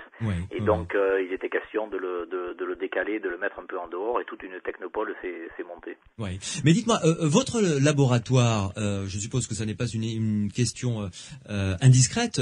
Comment fonctionne-t-il au niveau des finances? Alors, on a un financement de la part de la faculté des sciences, on a un financement de la part de l'université de Nice, et puis après on a un financement externe. On a par exemple Jacques Théodore, donc un collègue scientifique belge actuellement à la retraite. C'est lui d'ailleurs qui a permis la création du laboratoire, puisque c'est lui qui a mis un financement. C'est la personne qui faisait le chèque pour le défi. Hein. Donc il a des fonds propres, disons, et c'est lui qui a donné un coup de main à la création du labo. C'est-à-dire l'équipement, on a pas mal de machines, magnétomètres, etc., plus tous les ordinateurs, tout ça. Donc c'est lui qui vraiment a permis de faire les achats d'un coup et donc de démarrer le labo vraiment instantanément, quoi, en quelque sorte. Alors revenons un petit peu dans le domaine du général, si vous le voulez bien, professeur Henri Brock. Ne pensez-vous pas qu'il est d'utilité publique et même du devoir de la science de se pencher sur les phénomènes paranormaux dont on parle depuis le début de cette émission pour lutter contre les escrocs et les gourous, mais sans pour autant tout jeter à la poubelle? Bien sûr, moi je suis bien d'accord, le premier à dire ça. Il faut surtout pas jeter le bébé avec l'eau du bain. Mais je reviens à ce que je disais au début de l'émission. C'est à mon avis le point vraiment intéressant qu'il y a dans les phénomènes paranormaux au sens large, c'est d'essayer de comprendre qu'est-ce qu'il y a réellement derrière. Et c'est surtout pas de donner une explication toute faite, du style c'est le fluide radiesthésiste, c'est le fluide du magnétiseur, c'est la précognition, c'est la voyance, etc. Non, essayons de comprendre, premièrement, est-ce que ces phénomènes existent? S'ils sont avérés, essayez de comprendre qu'est-ce qu'il y a derrière. Un phénomène avéré, c'est par exemple quelqu'un va voir un magnétiseur et sa douleur s'en va. Tout le problème, c'est, j'en reviens, est-ce que c'est le magnétiseur qui a agi ou est-ce que c'est la personne qui s'est mise dans un état particulier? Ou les deux, mon colonel. Ou les deux, bien sûr, parce que pour se mettre dans un état, il faut qu'il y ait la personne à côté. Mais il se trouve que si on enregistre la personne, on met derrière un rideau, on met qu'un magnéto, ça marche aussi bien. Donc la personne n'est pas nécessaire. L'expérience, on l'a faite, elle est simple, quoi, à faire. Hein, on enregistre la voix, on met d'abord la personne, on met le rideau, on laisse la personne, et après on enlève la personne, on met plus que le magnéto. Et il se trouve que ça marche aussi bien. Donc manifestement, c'est la personne, le patient, qui se met dans un état particulier. Et c'est ça qu'il faut comprendre. Il faudrait fortement développer tout ce qui est les recherches en psychophysiologie. qui malheureusement ne touchent pas suffisamment de crédit, ne sont pas suffisamment développés. Il y a des tas de trucs là à faire. Bien sûr, ça a commencé, il y a le labo du sommeil, etc. Il y a des choses qui se font. Mais franchement, c'est un domaine où il pourrait y avoir des découvertes extraordinaires. Moi, je suis pour les pouvoirs de l'esprit, contrairement à ce que la plupart des parapsychologues... Oui, on me dit toujours que non, au contraire, je suis pour les pouvoirs de l'esprit, mais les vrais pouvoirs de l'esprit, c'est-à-dire le pouvoir de mon esprit sur mon corps, de votre esprit sur votre corps. Par contre, de votre esprit sur mon corps ou le croisé, ça c'est déjà beaucoup plus difficile à prouver. Ce qu'il faut essayer de comprendre, c'est comment le corps humain, comment j'allais dire la machine, mais entre guillemets, humaine fonctionne, et ça c'est titanesque, c'est très difficile à comprendre, il y a plein de paramètres, donc il faut qu'on s'y mette tous, quoi. Il faut qu'il y ait vraiment le maximum de chercheurs qui se mettent là-dessus, mais évidemment en le faisant de manière sérieuse, avec un protocole scientifique. Oui. Alors, que penseriez-vous d'un comité comprenant des scientifiques rompus à l'étude justement de ces phénomènes paranormaux, mais de chaque bord réunis autour d'une table pour mettre ensemble au point un protocole, plusieurs protocoles, et travailler sur des expériences? Oui, c'est tout à fait faisable. Mais vous savez, les protocoles, ils sont simples. Il y a pas besoin. On peut faire une réunion comme ça, mais à mon avis, en 2-3 heures de réunion, c'est fait. Les protocoles sont décidés. On peut dire voilà un protocole simple pour la voyance, parce que voilà un protocole simple pour la psychokinèse. Voilà un protocole. Parce que ce qu'il faut prouver, c'est simplement le phénomène au départ. Il y a pas besoin de faire de théorie, donc c'est pas compliqué. On n'a pas à chercher à expliquer le phénomène tant qu'on n'a pas vérifié le phénomène. Donc les protocoles, ils sont vraiment simples à faire, et je pense qu'on peut tous être d'accord là-dessus, quoi. On est quand même frappé par la différence qu'il existe entre les différents pays autour de la planète et la France quant à l'étude des phénomènes paranormaux. Par exemple, la parapsychologie a été admise au sein de ce qu'on appelle l'AAAS, c'est-à-dire l'American Association for Advancement of Science, qui édite la revue Science, qui est quand même une revue, plus que respectée dans le monde scientifique, alors qu'en France, il n'existe pas de comité comme ça qui soit financé, parce que là, c'est d'utilité publique de lutter contre le gourou, contre les sectes, contre les différents escrocs qui utilisent le fait que l'eau soit trouble, évidemment, pour naviguer tranquille. C'est quand même dommage que l'État français ne finance pas un comité ou des recherches dans ce sens-là. Vous savez, je pense pas qu'il y ait tellement besoin de financement. C'est vrai qu'on dit toujours que l'argent c'est le nerf de la guerre, mais là c'est pas tellement quand même. Mais il y a, franchement, je veux dire, ça surprend toujours un petit peu quand je dis ça, mais il n'y a pas besoin de gros moyens pour faire des recherches. Ce qui compte, c'est pas la sophistication de l'appareil qu'on va utiliser, de l'appareillage qu'on va utiliser. Ça sert à rien de prendre un joli bonnet rouge et puis de mettre des électrodes pour essayer de regarder comment le cerveau du médium va réagir quand il fait un acte de psychokinèse ou de précognition. D'abord contrôlons le phénomène. Donc, et ça se fait avec scotch et bout de ficelle, quoi, pour pas faire de publicité. Oui, mais les hommes, il faut bien les payer. Il faut bien que ces hommes qui s'intéressent à ça à longueur de journée, ce sont des compétences, parce qu'on va pas prendre n'importe qui, comme moi, par exemple, qui n'ai aucune compétence scientifique, je dirais, dans ce domaine. Mais les gens, il faut les payer, parce que mais vous savez, il y a des tas de scientifiques qui sont intéressés par ça. Tout scientifique, enfin, je sais pas, moi, je connais pas un scientifique qui rentre pas en transe et qui a un phénomène un peu particulier qui se produit, quoi. Alors moi, c'est sur les phénomènes paranormaux, mais d'autres collègues, ça sera un astrophysicien, ça sera plus un phénomène un peu particulier. Mais c'est ça. Ce qui fait finalement vibrer les chercheurs, c'est les phénomènes qui sortent de l'ordinaire. Sinon, il n'y a pas grand intérêt si c'est pour trouver la dixième décimale. Bon, ok, d'accord, il faut aussi le faire, mais je veux dire, c'est pas ça vraiment qui va nous faire vibrer. Donc, je pense qu'on n'a pas de problème pour trouver les personnes qui acceptent de faire des expériences dans ce domaine-là. Je veux dire. Pourtant, c'est très mal vu. Il y a parce qu'on l'a reçu. Je ne vais pas le nommer parce qu'il a déjà eu assez de problèmes, le pauvre. Mais un chercheur scientifique qui a plusieurs doctorats, qui a fait des expériences tout à fait intéressantes avec des résultats tout à fait étonnants. Mais quand il a postulé à un poste en faculté, bon, attendez, ne me dites pas rien. Je me concentre. Est-ce qu'il a travaillé sur des poussins? Bon, oui. Alors, est-ce que j'ai un don de voyance? Franchement. Non, parce que... Je vous ai coupé pour pas que vous puissiez dire la suite, parce que sinon c'était trop évident avec la suite. Mais est-ce que quelqu'un regarde les expériences? Elles valent rien, les expériences. Elles valent rien. Regardez, quand vous placez un robot, ticoscope ou pas, vous le mettez au milieu d'une arène, et puis vous mettez des poussins que vous avez imprégnés, et qui sont censés donc attirer le robot. Voilà. Un effet, disons, mère-enfant. Voilà, tout à fait. Bon. Et que cette arène-là, que vous prenez, pour faire le déplacement du robot, vous lui donnez une forme rectangulaire. Mais attention, en première année, vous êtes recalé d'office. Il y a déjà un effet de bord. Je veux dire, quand on veut travailler comme ça, il faut faire un espace qui soit isotrope, c'est-à-dire où toutes les propriétés soient les mêmes, quelle que soit la direction. Là, on est sur une table, on est à 2 dimensions. Il me semblait que c'était le cas, hein? Non, pas du tout, c'est un rectangle. Vous devez nécessairement prendre un cercle. Nécessairement, un disque, quoi. Et là, ça souffre pas de discussion. Sinon, bien sûr, quand le robot tape sur un côté dans le coin, il va aller taper sur le deuxième, quoi. Il suffit de regarder dans une pièce. J'ai vu les graphiques, le robot n'a jamais tapé sur un bord. Ben, bien sûr que oui, bien sûr que oui. Sur les rectangles, il tape dans les coins, exactement comme si vous regardez dans une pièce, vous regardez la poussière accumulée dans les coins, et regardez bien pile dans la saignée du coin, vous verrez que ça reste blanc, la poussière s'accumule sur les deux côtés, et pas au milieu. Donc, pour faire un truc comme ça, on doit travailler avec une arène circulaire. Normalement, on devrait même faire mieux, il faudrait que les poussins soient suspendus dessus.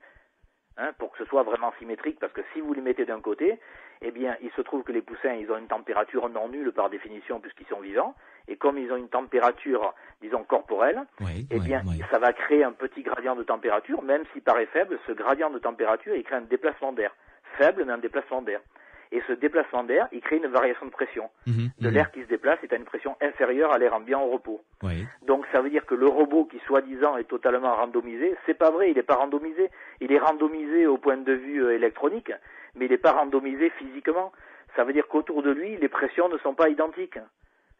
Donc, ça, c'est du moins une hypothèse. Mais c'est pas une hypothèse, ça c'est une certitude. C'est sûr, quand vous faites un déplacement d'air à un endroit, vous créez une variation de pression. Regardez, nous on a reçu un médium... Oui, qui prétendait pouvoir fermer une porte par effet psychokinétique. Mais il le faisait, sauf que c'était pas de la psychokinèse, c'était moi ce que j'ai appelé de la myokinèse. Il disait qu'il se concentrait, mais ce qu'il avait oublié de nous dire, c'est qu'il se contractait. Il contractait les abdos et les pectoraux.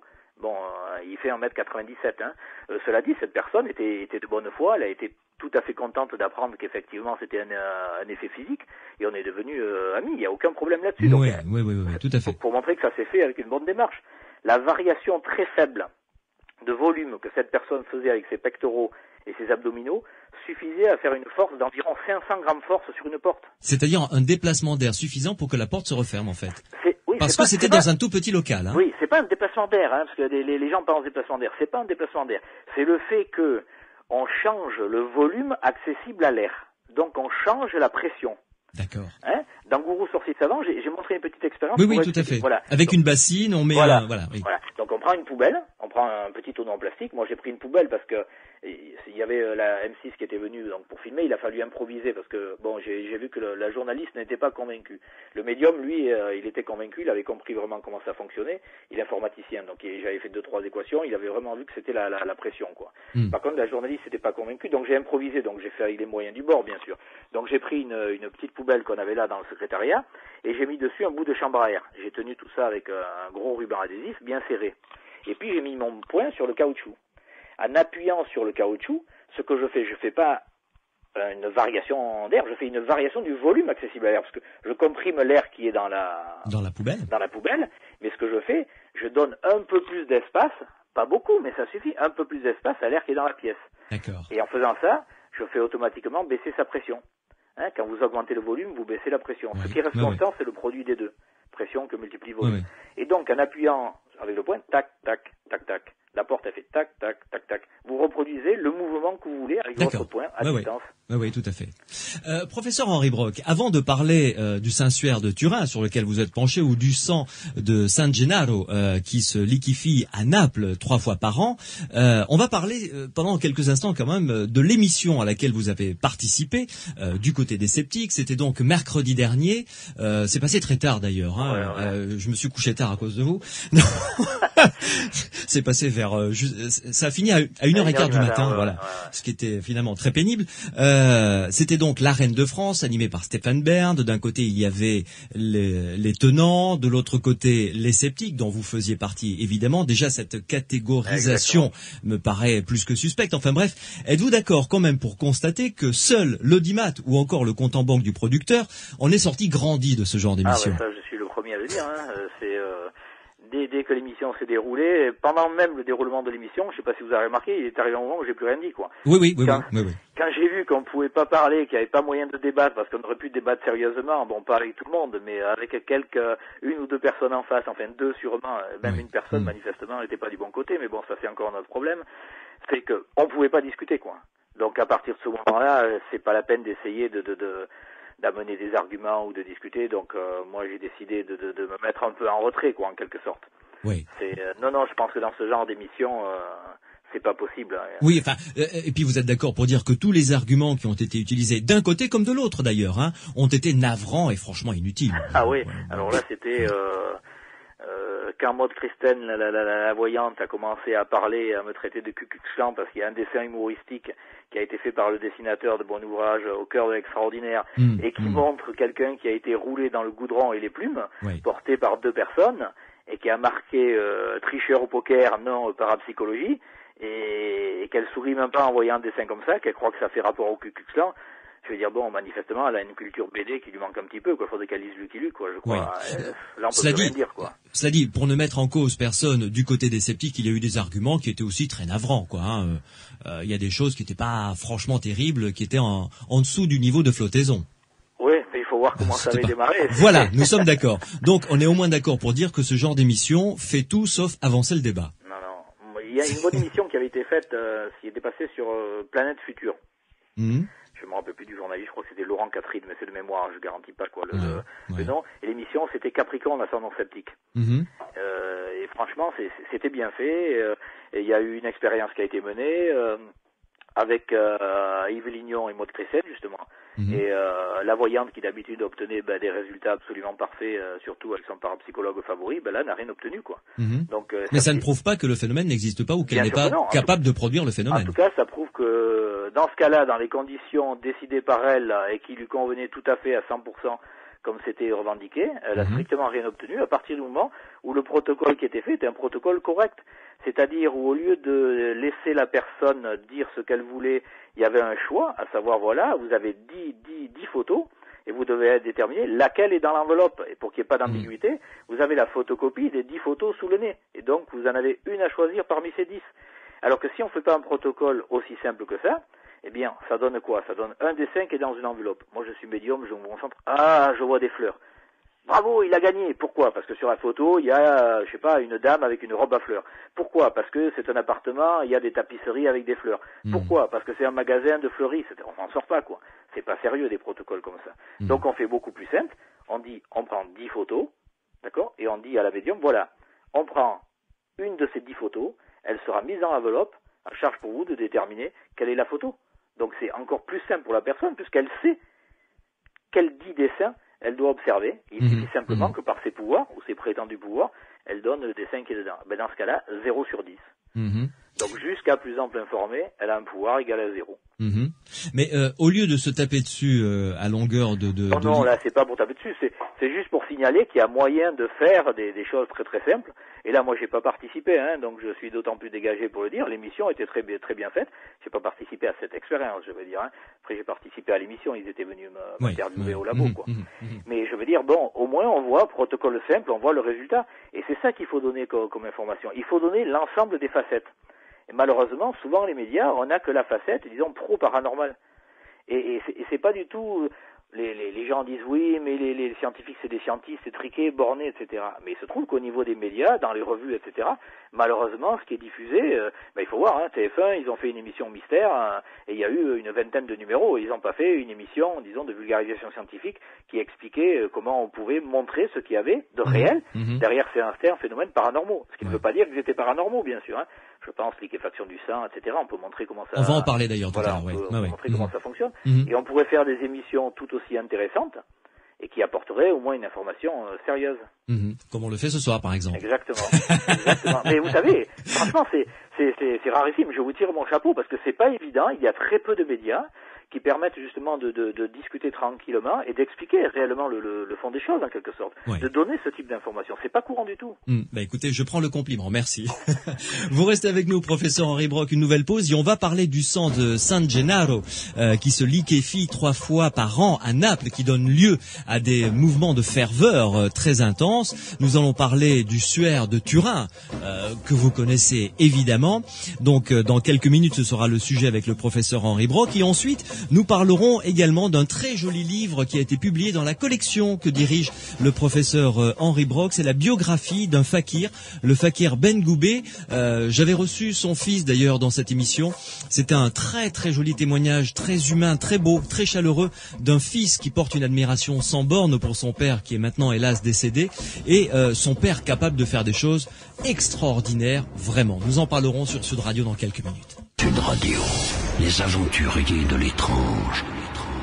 Jusqu'à minuit en compagnie de mon invité, le professeur de physique Henri Brock et directeur du laboratoire de zététique à l'université de Nice, Sophia Antipolis, à l'occasion de la sortie de son livre préfacé par Georges Charpak qui s'intitule « Gourou, sorcier et savant » aux éditions Odile Jacob. Vous consacrez une large partie, du moins un chapitre, en tout cas entier, dans votre livre, professeur Henri Brock, au sang de San Gennaro à Naples. Alors, rappelez-nous les faits d'abord, parce que ça provoque une ferveur populaire et catholique très intense quand même. Oui, alors à Naples, donc il y a une ampoule. Un ostensoir qui contient deux ampoules, dont une ampoule produit un phénomène revendiqué comme étant miraculeux, à savoir que 3 fois par an, mais en mai, en décembre et en septembre, mais c'est surtout l'événement de septembre qui est vraiment le plus important, où le sang, donc pour le moment on va mettre des guillemets au mot sang, donc où le sang séché vieux de plusieurs siècles, donc du martyr Saint-Janvier, San Gennaro, qui a été décapité, je crois. Qui a été décapité en 305. Voilà. Donc, et son sang aurait été conservé, donc pour partie dans cette ampoule. Et donc ce sang est censé se liquéfier si dans l'année qui vient, pour la ville de Naples, disons, tout se déroulera bien. Par contre, si le sang ne se liquéfie pas, ça veut dire qu'il va y avoir, mauvais présage pour la ville de Naples, et ça risque de mal se passer. Donc effectivement, il y a une ferveur quand la date arrive, puisque les Napolitains dans leur ensemble sont, assez anxieux de savoir si ça va se liquéfier ou non. Sont très croyants comme tous les Latins en règle générale. Ouais. Oui, puis après, c'est devenu aussi, c'est un petit peu, c'est pas le saint patron de la ville, mais c'est tout comme, donc c'est le représentant de Naples, San Gennaro, c'est vraiment. Oui, tout à fait. Et alors, vous vous êtes penché donc sur ce phénomène et vous avez une explication à apporter. Oui, c'est pas moi qui l'apporte, Les anciennes, elles datent de 1829. Elle est peut-être même plus ancienne que ça, mais en 1829, dans un livre qui s'appelle Des sciences occultes, c'était sous-titré un essai sur la magie, les prodiges et les miracles. Donc, Zeb Salvert, l'auteur, donne une recette. Et cette recette, elle a été reprise par Pierre Larousse, donc dans son dictionnaire, le dictionnaire encyclopédique du 19e siècle. Oui. Et donc, il suffit janvier, on cherche, et à Saint-Janvier, vous avez la recette. Et la recette, elle est très très simple, c'est de l'orcanette, je vous détaille tout après, de l'orcanette, plus du spermacéti, plus de l'éther sulfurique. Alors c'est une recette donc qui marche avec des produits anciens, sans aucun problème, disponibles depuis très longtemps. L'orcanette, c'est quoi? Alcana tinctoria, s'il y a des auditeurs qui veulent aller la chercher, ça se trouve en pharmacie ou en herboristerie. D'accord. Donc l'orcanette, c'est une petite plante qui pousse tout autour du bassin méditerranéen, trentaine de centimètres, mais l'intérêt, c'est les racines. Les racines de cette plante ont un fort pouvoir colorant rouge. D'accord. Donc on garde ces racines, on les fait sécher, et ensuite en les broyant, c'est un colorant, c'est toujours utilisé par exemple pour teinter du cuir. D'accord. Ouais. Le spermacéti, c'est le blanc de baleine ou l'huile de cachalot, 3 noms pour désigner la même chose. C'est l'huile finalement qui est à l'intérieur du crâne du cachalot et qui lui permet de réguler sa plongée en faisant varier la poussée d'Archimède et aussi de tenir un peu les neurones au chaud quand il plonge, quand il devient en basse température. Donc on trouve pareil en pharmacie. D'accord. Donc vous demandez du spermacéti et après vous pouvez faire la recette dans votre cuisine. On prend du spermacéti, on le met dans une casserole, on le chauffe un petit peu pour le ramollir, pour le fondre. On prend de l'orcanette, donc les racines séchées. L'orcanette, c'est le nom de la plante, mais on prend les racines séchées. On les broie. Il suffit de les broyer avec les mains ou sinon avec un mortier. On les met dans un filtre, style filtre à café. Et puis dessus, on fait passer de l'éther. On peut le faire passer plusieurs fois, mais un seul passage même suffit. Ça extrait le colorant. D'accord. S'il reste quelques bouts de racines, même ça fait plus joli, ça fait plus ancien, c'est pas gênant, quoi. Oui. Donc une fois ça fait sans coaguler, quoi. Voilà. on mélange au spermacéti, et puis on laisse refroidir. Alors ça dépend des proportions que vous avez mis. Vous avez un mélange qui va être figé à 8, 9, 10, 12 degrés, suivant vos proportions, et puis qui va devenir fondant et liquide à partir de 18, 19, 20 degrés et au-delà. Donc, vous prenez votre ampoule, par exemple, nous, ce qu'on a fait au labo, donc on a fait cette recette-là, on a mis dans une ampoule, et ensuite j'ai demandé au verrier en chimie, il y a un verrier qui m'a scellé l'ampoule. C'est-à-dire que là, j'ai plus d'évaporation de produit, donc j'ai un miracle ad vitam aeternam, si on peut dire, quoi. D'accord, oui, tout à fait. Et à partir de ce moment-là, c'est juste une transition de phase. C'est un produit, vous le mettez dans une crypte, la crypte elle va être à 8-9 degrés, bon évidemment, il va être solide, il va être figé, et puis quand on le prend, moi je le prends dans ma main, je le tiens, disons, je sais pas, 15 secondes, 20 secondes, ça va vraiment dépendre des conditions extérieures, si vous avez les mains chaudes ou non, si c'est chaud dans la pièce, il y a plein de paramètres qui jouent, mais vous le tenez, disons, un petit instant, et à ce moment-là, il va se liquéfier. Il va se liquéfier avec toutes les caractéristiques de Naples. C'est-à-dire, il va y avoir ce qui s'appelle le globette, un petit noyau dur qui flotte, ça fait un effet de mousse, comme si ça bouillonnait, etc. Donc, on a là une recette qui, c'est pas la seule, il y a d'autres recettes, mais celle-là, c'est la plus simple. On a une recette qui permet de refaire toutes les caractéristiques dans les mêmes conditions. Sachant que à l'époque ancienne, il y avait un très très grand trafic de reliques. Ça a été une source de trafic énorme. Donc, on peut supposer raisonnablement, encore une fois, que il y a peut-être une corrélation entre les deux. Oui, surtout que là, le miracle, il est attesté depuis 1389. Il est revendiqué comme étant plus ancien, puisque soi-disant, il remonte à 305, la date de décapitation. Évidemment. Mais il est attesté depuis 1389. 1389, c'est le 14e, et c'est vraiment, c'est le plein boom des reliques. Donc, 13e, 14e, il y a le théâtre liturgique, vraiment, qui démarre, qui n'y avait pas jusque-là, puisqu'il n'y avait pas tellement de représentation, tandis que là, c'est vraiment l'explosion. D'ailleurs, le suaire, il a été créé à cette époque-là aussi, 1356. Alors justement, nous allons en parler de ce Saint-Suaire de Turin. Vous êtes sur Sud Radio, vous écoutez... Oui, attendez. Juste un petit mot, je voulais dire. Il y a d'autres recettes pour faire le sang de Saint-Janvier. Il y en a d'autres, d'accord. Oui, il y en a d'autres, par exemple, avec de la bile de bœuf, des cristaux de sel de Glaubert. Et on a même des attestations historiques, comme quoi le clergé refait la préparation. Donc là, c'est même plus que ce qu'on peut supposer. C'est-à-dire, on sait qu'il y a manipulation derrière.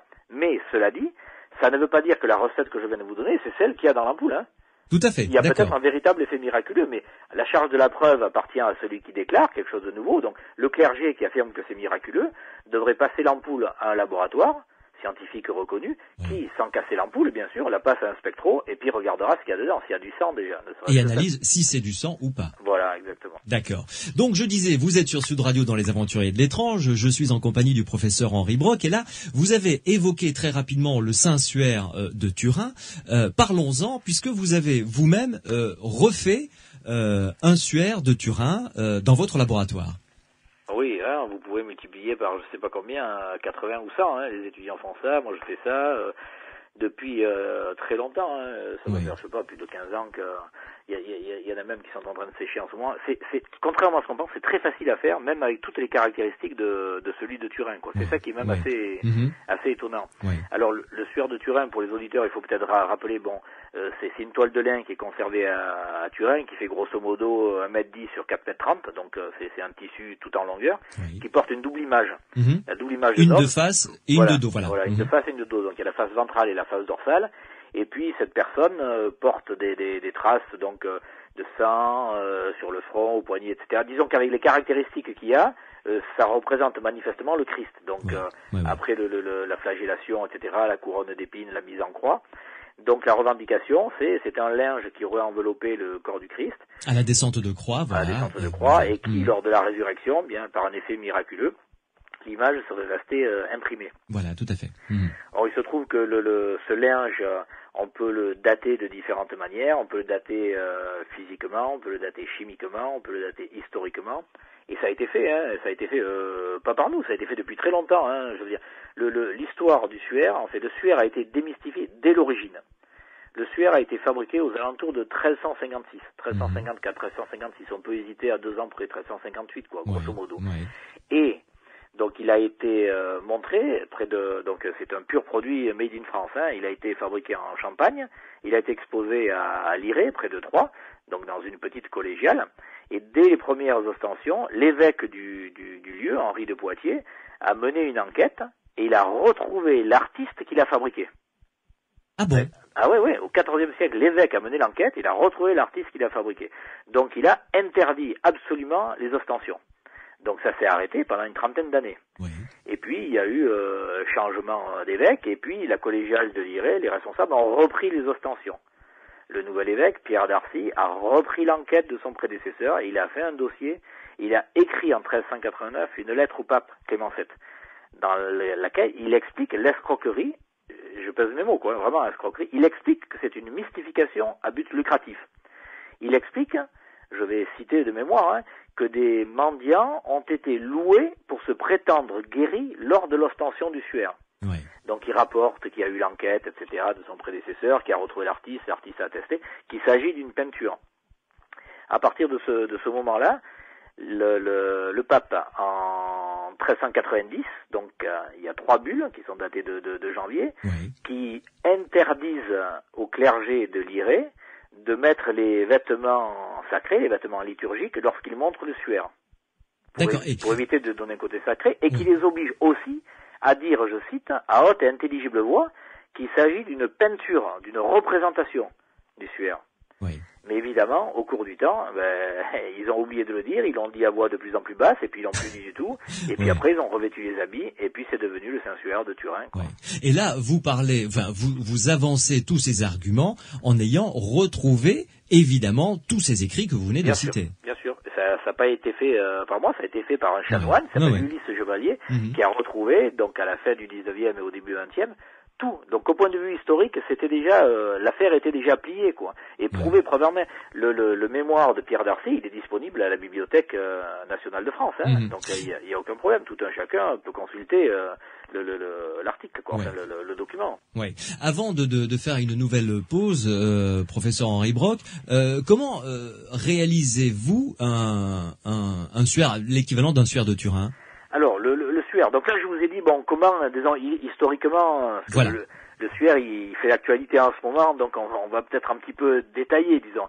Ouais. Donc, ça, c'est le côté historique. Donc, dès le 14e, dès sa fabrication, il est démystifié par l'évêque du lieu, donc il est condamné, etc. Bon, il se trouve que après il y a quelques péripéties, il change, il part à la maison de Savoie, et puis après il finira à Turin. Et puis après il y a eu des dates. Donc ça donne une datation, disons, historique. On sait de quand il est, on sait pas comment il a été fait, mais on sait de quelle époque il est. Et puis ensuite il y a eu des groupes qui sont intéressés et qui ont pu faire des prélèvements avec du ruban adhésif dessus. Donc on a des analyses chimiques. Le résultat, c'est on sait avec quoi il a été fait. Oui. Donc il a été fait avec des pigments, avec de la terre ocre rouge. D'accord. Il a été fait avec du vermillon. Le vermillon, c'est le rouge vermillon qu'on utilise, c'est du sulfure de mercure. C'est-à-dire c'est une substance qui en aucun cas ne peut provenir d'une substance corporelle, parce qu'on pourrait dire c'est du sang dégradé, etc. Non, pas du tout, c'est un pigment d'artiste. Il y a d'autres pigments qui étaient retrouvés, mais ça c'est les principaux, ceux qui forment l'image. Ceux qui formaient l'image au départ.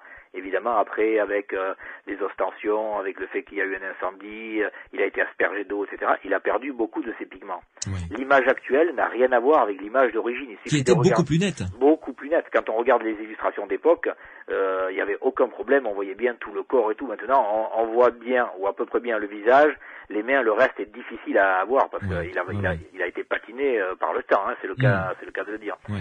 Donc ça, c'est la datation aussi, disons, chimique, en quelque sorte. Et puis, il y a la datation physique, à savoir qu'il y a eu une datation de carbone 14 qui a été faite. Que personne, pas un seul expert de datation de carbone 14 ne remet en cause, contrairement à ce que certains médias prétendent, quoi.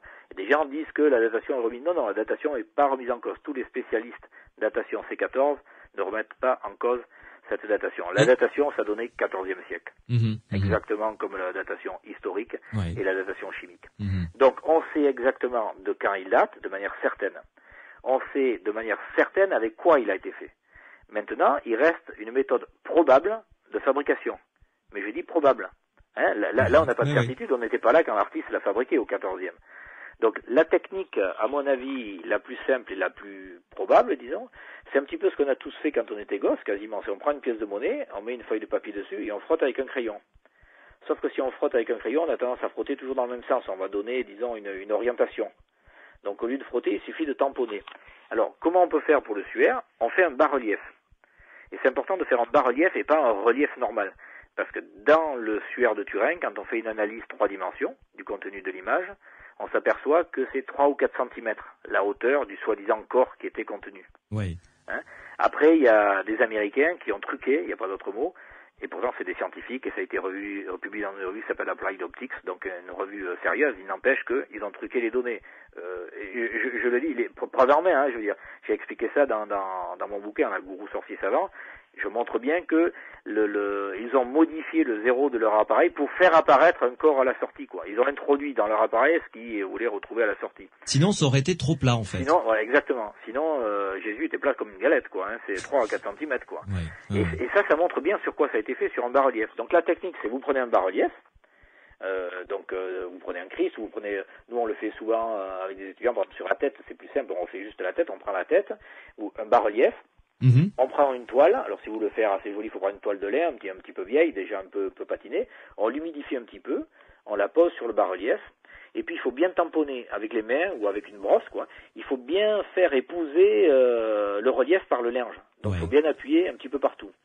Et point important, il faut laisser sécher. Il faut surtout pas appliquer le pigment sur le linge mouillé, sinon vous aurez une image, elle sera jolie et tout, mais elle va traverser la toile de lin. Donc ça aura pas les caractéristiques du sueur de Turin parce que l'image est que d'un côté. Oui, d'accord. Donc on laisse sécher et ensuite vos pigments, vous les liez avec du collagène. Alors vous pouvez prendre de la gélatine de cuisine, hein, celle qui est utilisée. Moi j'utilise le pigment qui a été, enfin le liant qui a été utilisé à l'époque, c'est de la colle d'os ou colle de peau. Oui, tout à fait. Oui, voilà. Oui. Alors si on veut faire, c'est que les ébénistes connaissent bien pour l'avoir utilisé pendant des années. Voilà, exactement. Mais tout un chacun peut se le faire. On prend des os de poulet par exemple, et on les met dans de l'eau et on fait bouillir. Et bon, ça va extraire le collagène de l'os, et puis ce qui va rester, ça va vraiment être une colle, superbe collagène, c'est vraiment ça, hein, c'est la colle pour les gènes. Donc on prend ça, et on mélange tout simplement l'ocre rouge, la terre, les pigments, et on met que ça suffit. Hein. Et après vous prenez ce qu'on appelle un tampon, c'est-à-dire on prend un bout de coton, par exemple, entouré de tissu. Oui, tout à fait, oui. On trempe ça dans la mixture qu'on vient de préparer, à savoir la colle d'os avec l'ocre rouge mélangé. Il faut que ce soit un peu épais, il faut pas que ce soit trop coulant. Donc on est vraiment dans la cuisine, là. Ah ouais, mais ça marche très bien. Et c'est intéressant parce qu'on apprend de tout. On apprend de la chimie, on apprend de l'histoire, franchement, c'est vraiment motivant. Travailler sur ce thème ou sur d'autres, hein, sur les phénomènes paranormaux, c'est fortement motivant parce qu'on apprend beaucoup de choses dans tous les domaines. Moi, je suis physicien, j'ai appris de la physique. Bon, j'en savais déjà un peu, mais j'ai quand même appris de la physique, mais j'ai appris plein de trucs à côté, de la chimie, de l'histoire, de la psycho, de la physio, des maths. C'est assez extraordinaire ce qu'on apprend. Bon. Donc j'en reviens au sujet. Donc on prend le tampon, et puis il suffit de taper, vous fermez les yeux, vous tapez au hasard sur le linge, qui est sur le bas-relief. Et donc vous allez automatiquement, sans vous occuper de rien, vous allez nécessairement déposer plus de pigments, par exemple sur l'arête du nez, qu'au niveau des orbites des yeux. Bien sûr. Donc vous allez créer une gradation de l'image en fonction de la profondeur, ce qui est exactement le cas du suaire de Turin. Et ça n'a rien de particulier, c'est tout simplement la technique de fabrication qui explique ça. Vous laissez sécher et vous avez un suaire magnifique. Professeur Henri Brock, là-dessus, on va se faire une petite pause pour se retrouver dans quelques minutes pour parler des fakirs. On va sortir un petit peu de votre livre pour s'intéresser à un autre livre que vous avez publié dans la collection dont vous êtes le directeur de collection chez l'éditeur Book e-Book, et c'est la biographie d'un fakir écrite par son fils. Le fakir s'appelait Ben Goubet. On va en parler sur Sud Radio dans quelques minutes. Les aventuriers de l'étrange sur Sud Radio. Avec le professeur de physique Henri Brock qui est avec nous, qui est directeur du laboratoire de zététique à l'université de Nice, Sophia Antipolis, à l'occasion de la sortie de son livre Gourou, sorcier et savant aux éditions Odile Jacob. Professeur Henri Brock, parlons maintenant d'une facette de votre occupation, j'allais dire, de vos activités plutôt. Vous êtes directeur de collection pour l'éditeur Book e-Book, et vous avez donc, à ce titre, publié la biographie du fakir Ben Goubet, qui a été écrite par son fils, qui est vraiment, je recommande ce livre qui est humainement très fort et qui raconte l'histoire de ce fakir qui a entraîné sa femme et son fils à travers le monde, des fois dans des galères quand même, dans des galères de spectacle assez meumeux, où pour manger c'était quand même difficile. Alors, comment s'est passée cette rencontre ? Eh bien, j'ai reçu donc un bout d'écrit donc de Monsieur Goubet, donc Goubet fils, Jean-Luc Goubet. Jean-Luc Goubet, oui. Et franchement, ça m'a vraiment touché. J'ai trouvé que c'était un amour filial absolument extraordinaire. Et donc j'ai pensé que ça avait tout à fait sa place dans la collection zététique, surtout que Ben Goubet, donc Ben Goubet c'est son nom de scène, hein, oui, tout à fait, au Fakir, oui, donc oui. Goubet étant Goubet en un seul mot étant son vrai nom. Il était lyonnais d'origine, Il était donc voilà, lyonnais, oui. Complètement. Et donc il faisait des choses absolument époustouflantes sur scène, sans revendiquer un pouvoir paranormal. Il disait simplement qu'il pouvait se concentrer, couper la douleur. Il arrivait à faire des choses extraordinaires, mais plus que disons que les pouvoirs entre guillemets fabuleux du père, ce qui m'a vraiment touché, c'était disons la description qu'en faisait le fils, surtout de toutes les tribulations qu'ils ont pu connaître à droite et à gauche. C'était réellement, comme vous l'avez dit, c'était réellement touchant. J'ai pensé que ça avait toute sa place, bien que ce soit pas vraiment la formule classique habituelle de la collection zététique, puisqu'elle est plus centrée sur l'étude, disons, des phénomènes paranormaux. Là, j'ai pensé qu'on était face à un Fakir de Seine, qui avait de réelles capacités, capacités corporelles. Je ne veux pas parler de pouvoir parce que ça va donner une connotation justement paranormale, alors qu'en fait tout un chacun pourrait le faire avec l'entraînement. Enfin, tout un chacun. Non, attention. Il a passé des années et des années à s'entraîner pour... Tout un chacun, à mon avis, en passant des années et des années pour y arriver. Oui, c'est ça qui est extraordinaire. Bien sûr qu'on ne va pas le faire et puis arrivé à un certain âge, il est trop tard, il fallait s'entraîner avant. Mais je vais pas m'y mettre, par exemple. Maintenant. Non, je vous le conseille pas, non. Mais je veux dire, il n'y avait pas de revendication de capacité surhumaine. C'était un homme normal, qui se revendiquait comme normal. Et je veux dire, c'est ça qui est extraordinaire. Il a d'ailleurs été testé en Allemagne, oui, tout à fait. Par le professeur Larbig, donc qui a fait des mesures, donc électrocardio, électroencéphalogramme et tout, pour voir un petit peu comment donc le Fakir réagissait. Et c'était assez étonnant. Par exemple, de mémoire, dans une expérience qu'il faisait, il y avait des témoins à côté, donc tout le monde subissait... avec des casques donc sur les oreilles, subissaient des sons fortement agressifs. Et ils savaient qu'ils allaient subir des sons fortement agressifs. Donc il y avait une espèce d'angoisse, disons d'anxiété, angoisse ça serait bien un grand mot. Sûr, oui. Et donc quand le son arrivait, évidemment, les pulsations montaient, les réactions au niveau variation de l'électroencéphalogramme, sauf chez le Fakir. C'est-à-dire qu'il arrivait à se mettre dans un état particulier, sachant qu'il allait arriver ce signal agressif, eh bien il arrivait à se mettre dans un état qui faisait que quand ça arrivait, il pouvait rester en onde alpha tranquillement, en onde de détente, disons. Il ne subissait pas le stress de la même manière que les autres. Et ça c'est fabuleux, parce que ça veut dire on a des capacités. Quand je dis je généralise, parce que bien sûr que là c'est Ben Goubet en tant que Ben Goubet Fakir, avec son entraînement. Mais ça veut dire qu'il y a des tas de choses à découvrir. C'est un peu comme la personne, il y a quelques années, un agriculteur qui était sur son tracteur, il est tombé, il a eu le bras arraché, il a eu la force psychique et force physique, de prendre son bras sous son autre bras, si je puis dire, et d'aller jusqu'à l'hôpital. Et il est tombé dans les pommes uniquement à ce moment-là. Je veux dire, ça paraît absolument incroyable. Donc ça veut dire que dans des conditions particulières, on arrive à faire des choses qui sont, disons, au-delà de la moyenne. En tout cas, on peut pas dire au-delà de la norme, parce qu'il n'y a pas de norme. C'est la fonction justement normative, c'est en de moins l'infini à plus l'infini. Donc il y a aussi des exceptions des deux côtés. Mais ça veut dire qu'on arrive à faire des choses vraiment, vraiment incroyables. Ça veut dire que l'être humain a des capacités que l'on ne connaît pas encore. Et qu'il faut avoir toute l'humilité nécessaire pour les étudier et, ma foi, dire, là, la science ne connaît pas, quoi. Exactement, et il faut dire, la science ne connaît pas, elle doit s'y intéresser, c'est pas elle peut, c'est elle doit, mais bien sûr, il faut le faire, toujours, comme je disais tout à l'heure, sérieusement, il faut appliquer la méthode zététique dans ce type d'approche, c'est-à-dire il faut suivre des règles de base, de méthodologie, et il faut le faire, il faut vraiment le faire, parce qu'il y a certainement des découvertes absolument extraordinaires à faire dans ces domaines. Alors, professeur Henri Brock, il est 23h46, l'heure tourne malheureusement, donc nous allons, je vous propose d'évoquer ensemble quelques phénomènes paranormaux pêle-mêle. Je vais vous les citer et vous me direz, écoutez, là je pense qu'il y a à travailler dans ce sens, dans ce domaine. Enfin, vous me direz ce que ça vous évoque. Et on peut commencer par exemple par les questions que posent les expériences de mort imminente. Qu'en pensez-vous? Ce qu'on appelle les NDE, NDE vulgairement. EMI. Oui.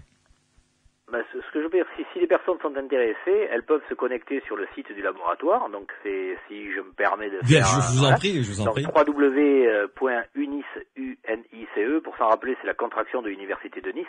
Oui. unice.fr/zététique, mais sans accent, zététique, Z-E-T-E-T-I-Q-E. Et là, dans la partie de documentation, elles trouveront un dossier qui a été fait par des étudiants. Donc, c'est des étudiants de première année. Donc, il faut aussi pardonner, disons, certaines erreurs, certaines imperfections et tout. Et ils ont travaillé justement sur les NDE.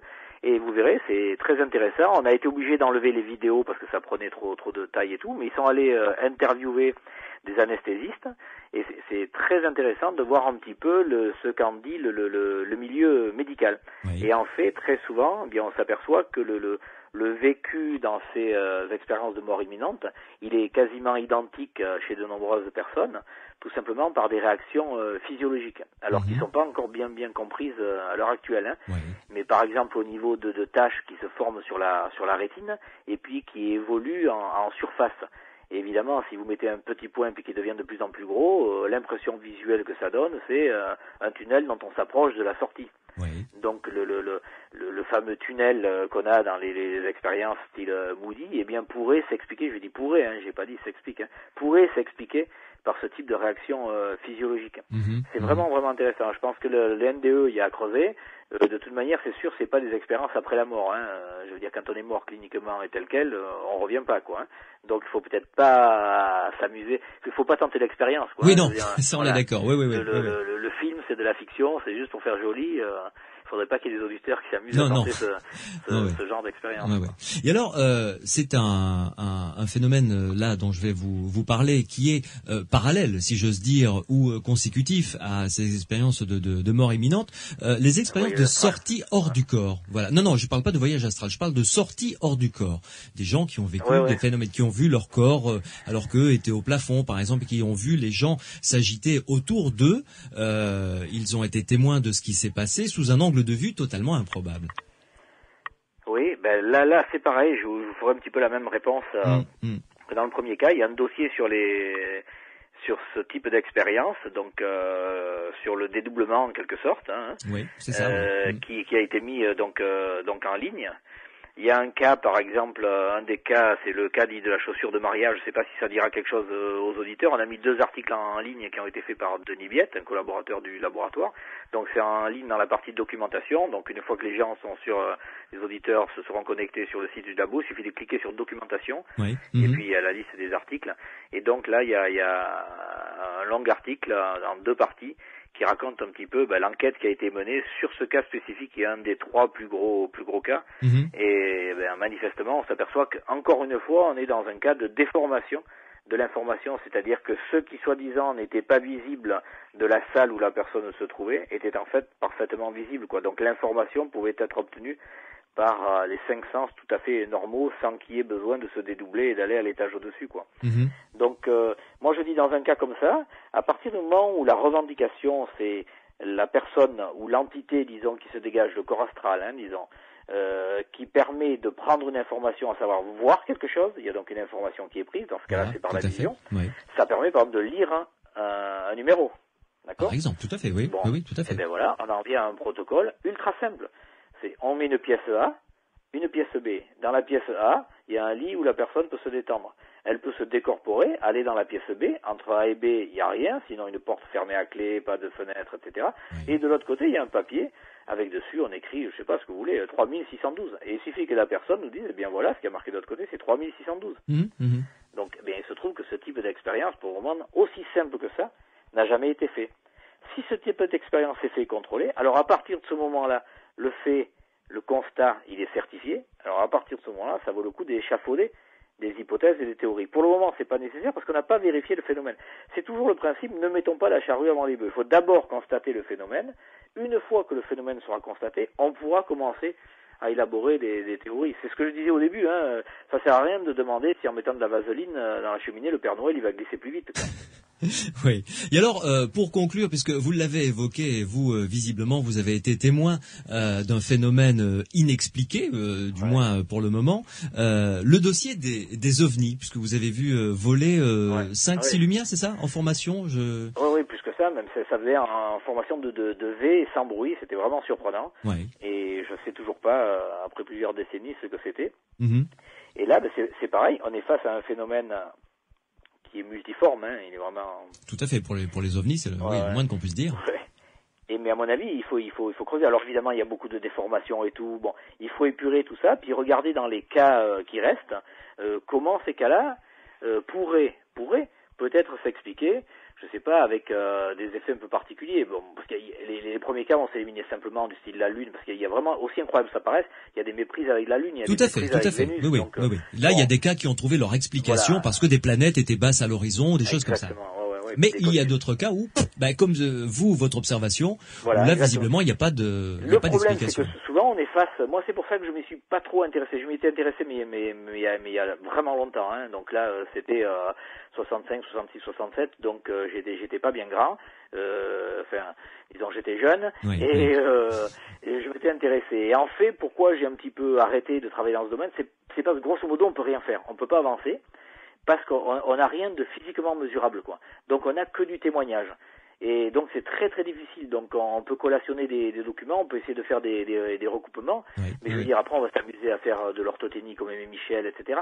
Mais je veux dire, c'est pas ça qui va amener quelque chose, parce que on est toujours très loin finalement du phénomène. Donc finalement, j'ai pris un peu de recul par rapport à ça. Bien sûr, je m'y intéresse toujours un petit peu, c'est-à-dire j'essaie de regarder un petit peu ce qui se fait, quoi, de suivre un petit peu. Mais franchement, je crois que c'est très très difficile. Là, il faudrait qu'il y ait, je sais pas, peut-être déjà les psychologues qui commencent à faire des questionnaires qui soient beaucoup plus complets que ceux qui sont faits à l'heure actuelle, parce qu'on s'aperçoit que dans les enquêtes de terrain qui sont menées, eh bien, c'est les questions qui induisent les réponses. Et malheureusement, une fois que c'est fait, c'est trop tard, quoi. Une fois qu'on a induit quelque chose chez la personne questionnée, eh bien, difficile de revenir en arrière. Donc, si la question a induit que l'objet était vert, par exemple, alors que c'était pas le cas, qu'il était rouge, hypothèse, hein, bien, la personne, elle restera sur la couleur qui a été déterminée.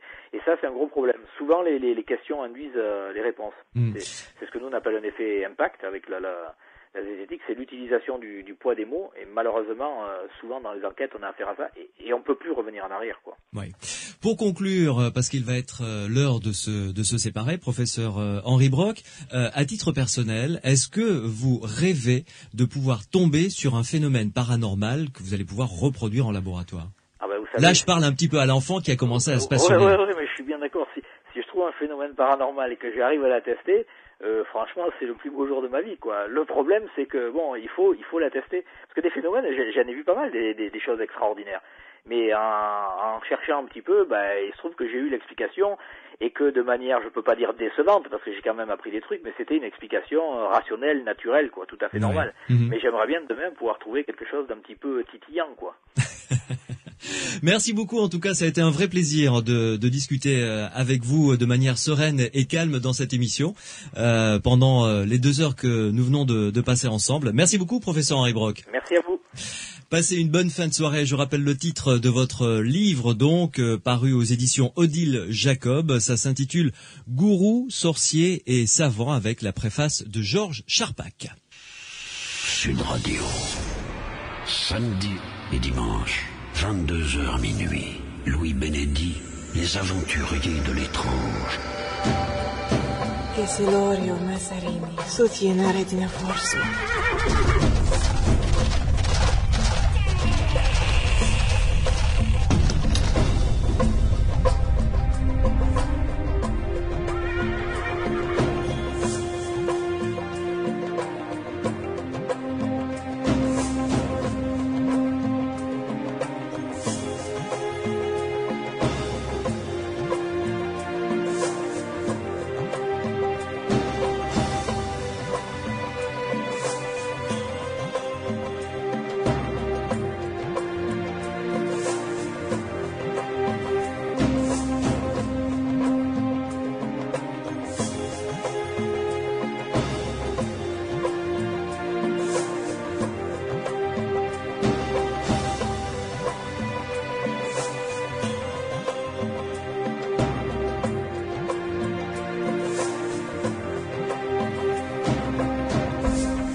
Je vous rappelle le titre du livre du professeur Henri Brock qui était mon invité ce soir. Donc c'était Gourou, sorcier et savant aux éditions Odile Jacob. On se retrouvera bien entendu demain pour arpenter encore les sentiers en tant que bon aventurier de l'étrange que nous sommes. Demain à partir de 22h jusqu'à minuit. Si vous pensez avoir vécu quelque chose de l'ordre du paranormal, de l'étrange, je vous invite à entrer en contact avec nous. Vous pouvez nous appeler, nous laisser un message sur la boîte vocale au 0826 300 300. Vous nous laissez un message sur la boîte vocale des aventuriers de l'étrange. Vous pouvez également nous écrire par mail sur internet. Notre email est simple, c'est étrange au singulier, étrange@sudradio.fr, et vous nous écrivez évidemment, sans oublier dans un cas comme dans l'autre, de nous laisser vos coordonnées pour que nous puissions vous rappeler et entrer en contact avec vous. Merci à Morad qui était au standard, merci à Mathieu qui a réalisé cette émission, Pierre Massias qui m'aide comme d'habitude à la construire, et rendez-vous demain dimanche de 22h jusqu'à minuit. Passez une bonne soirée.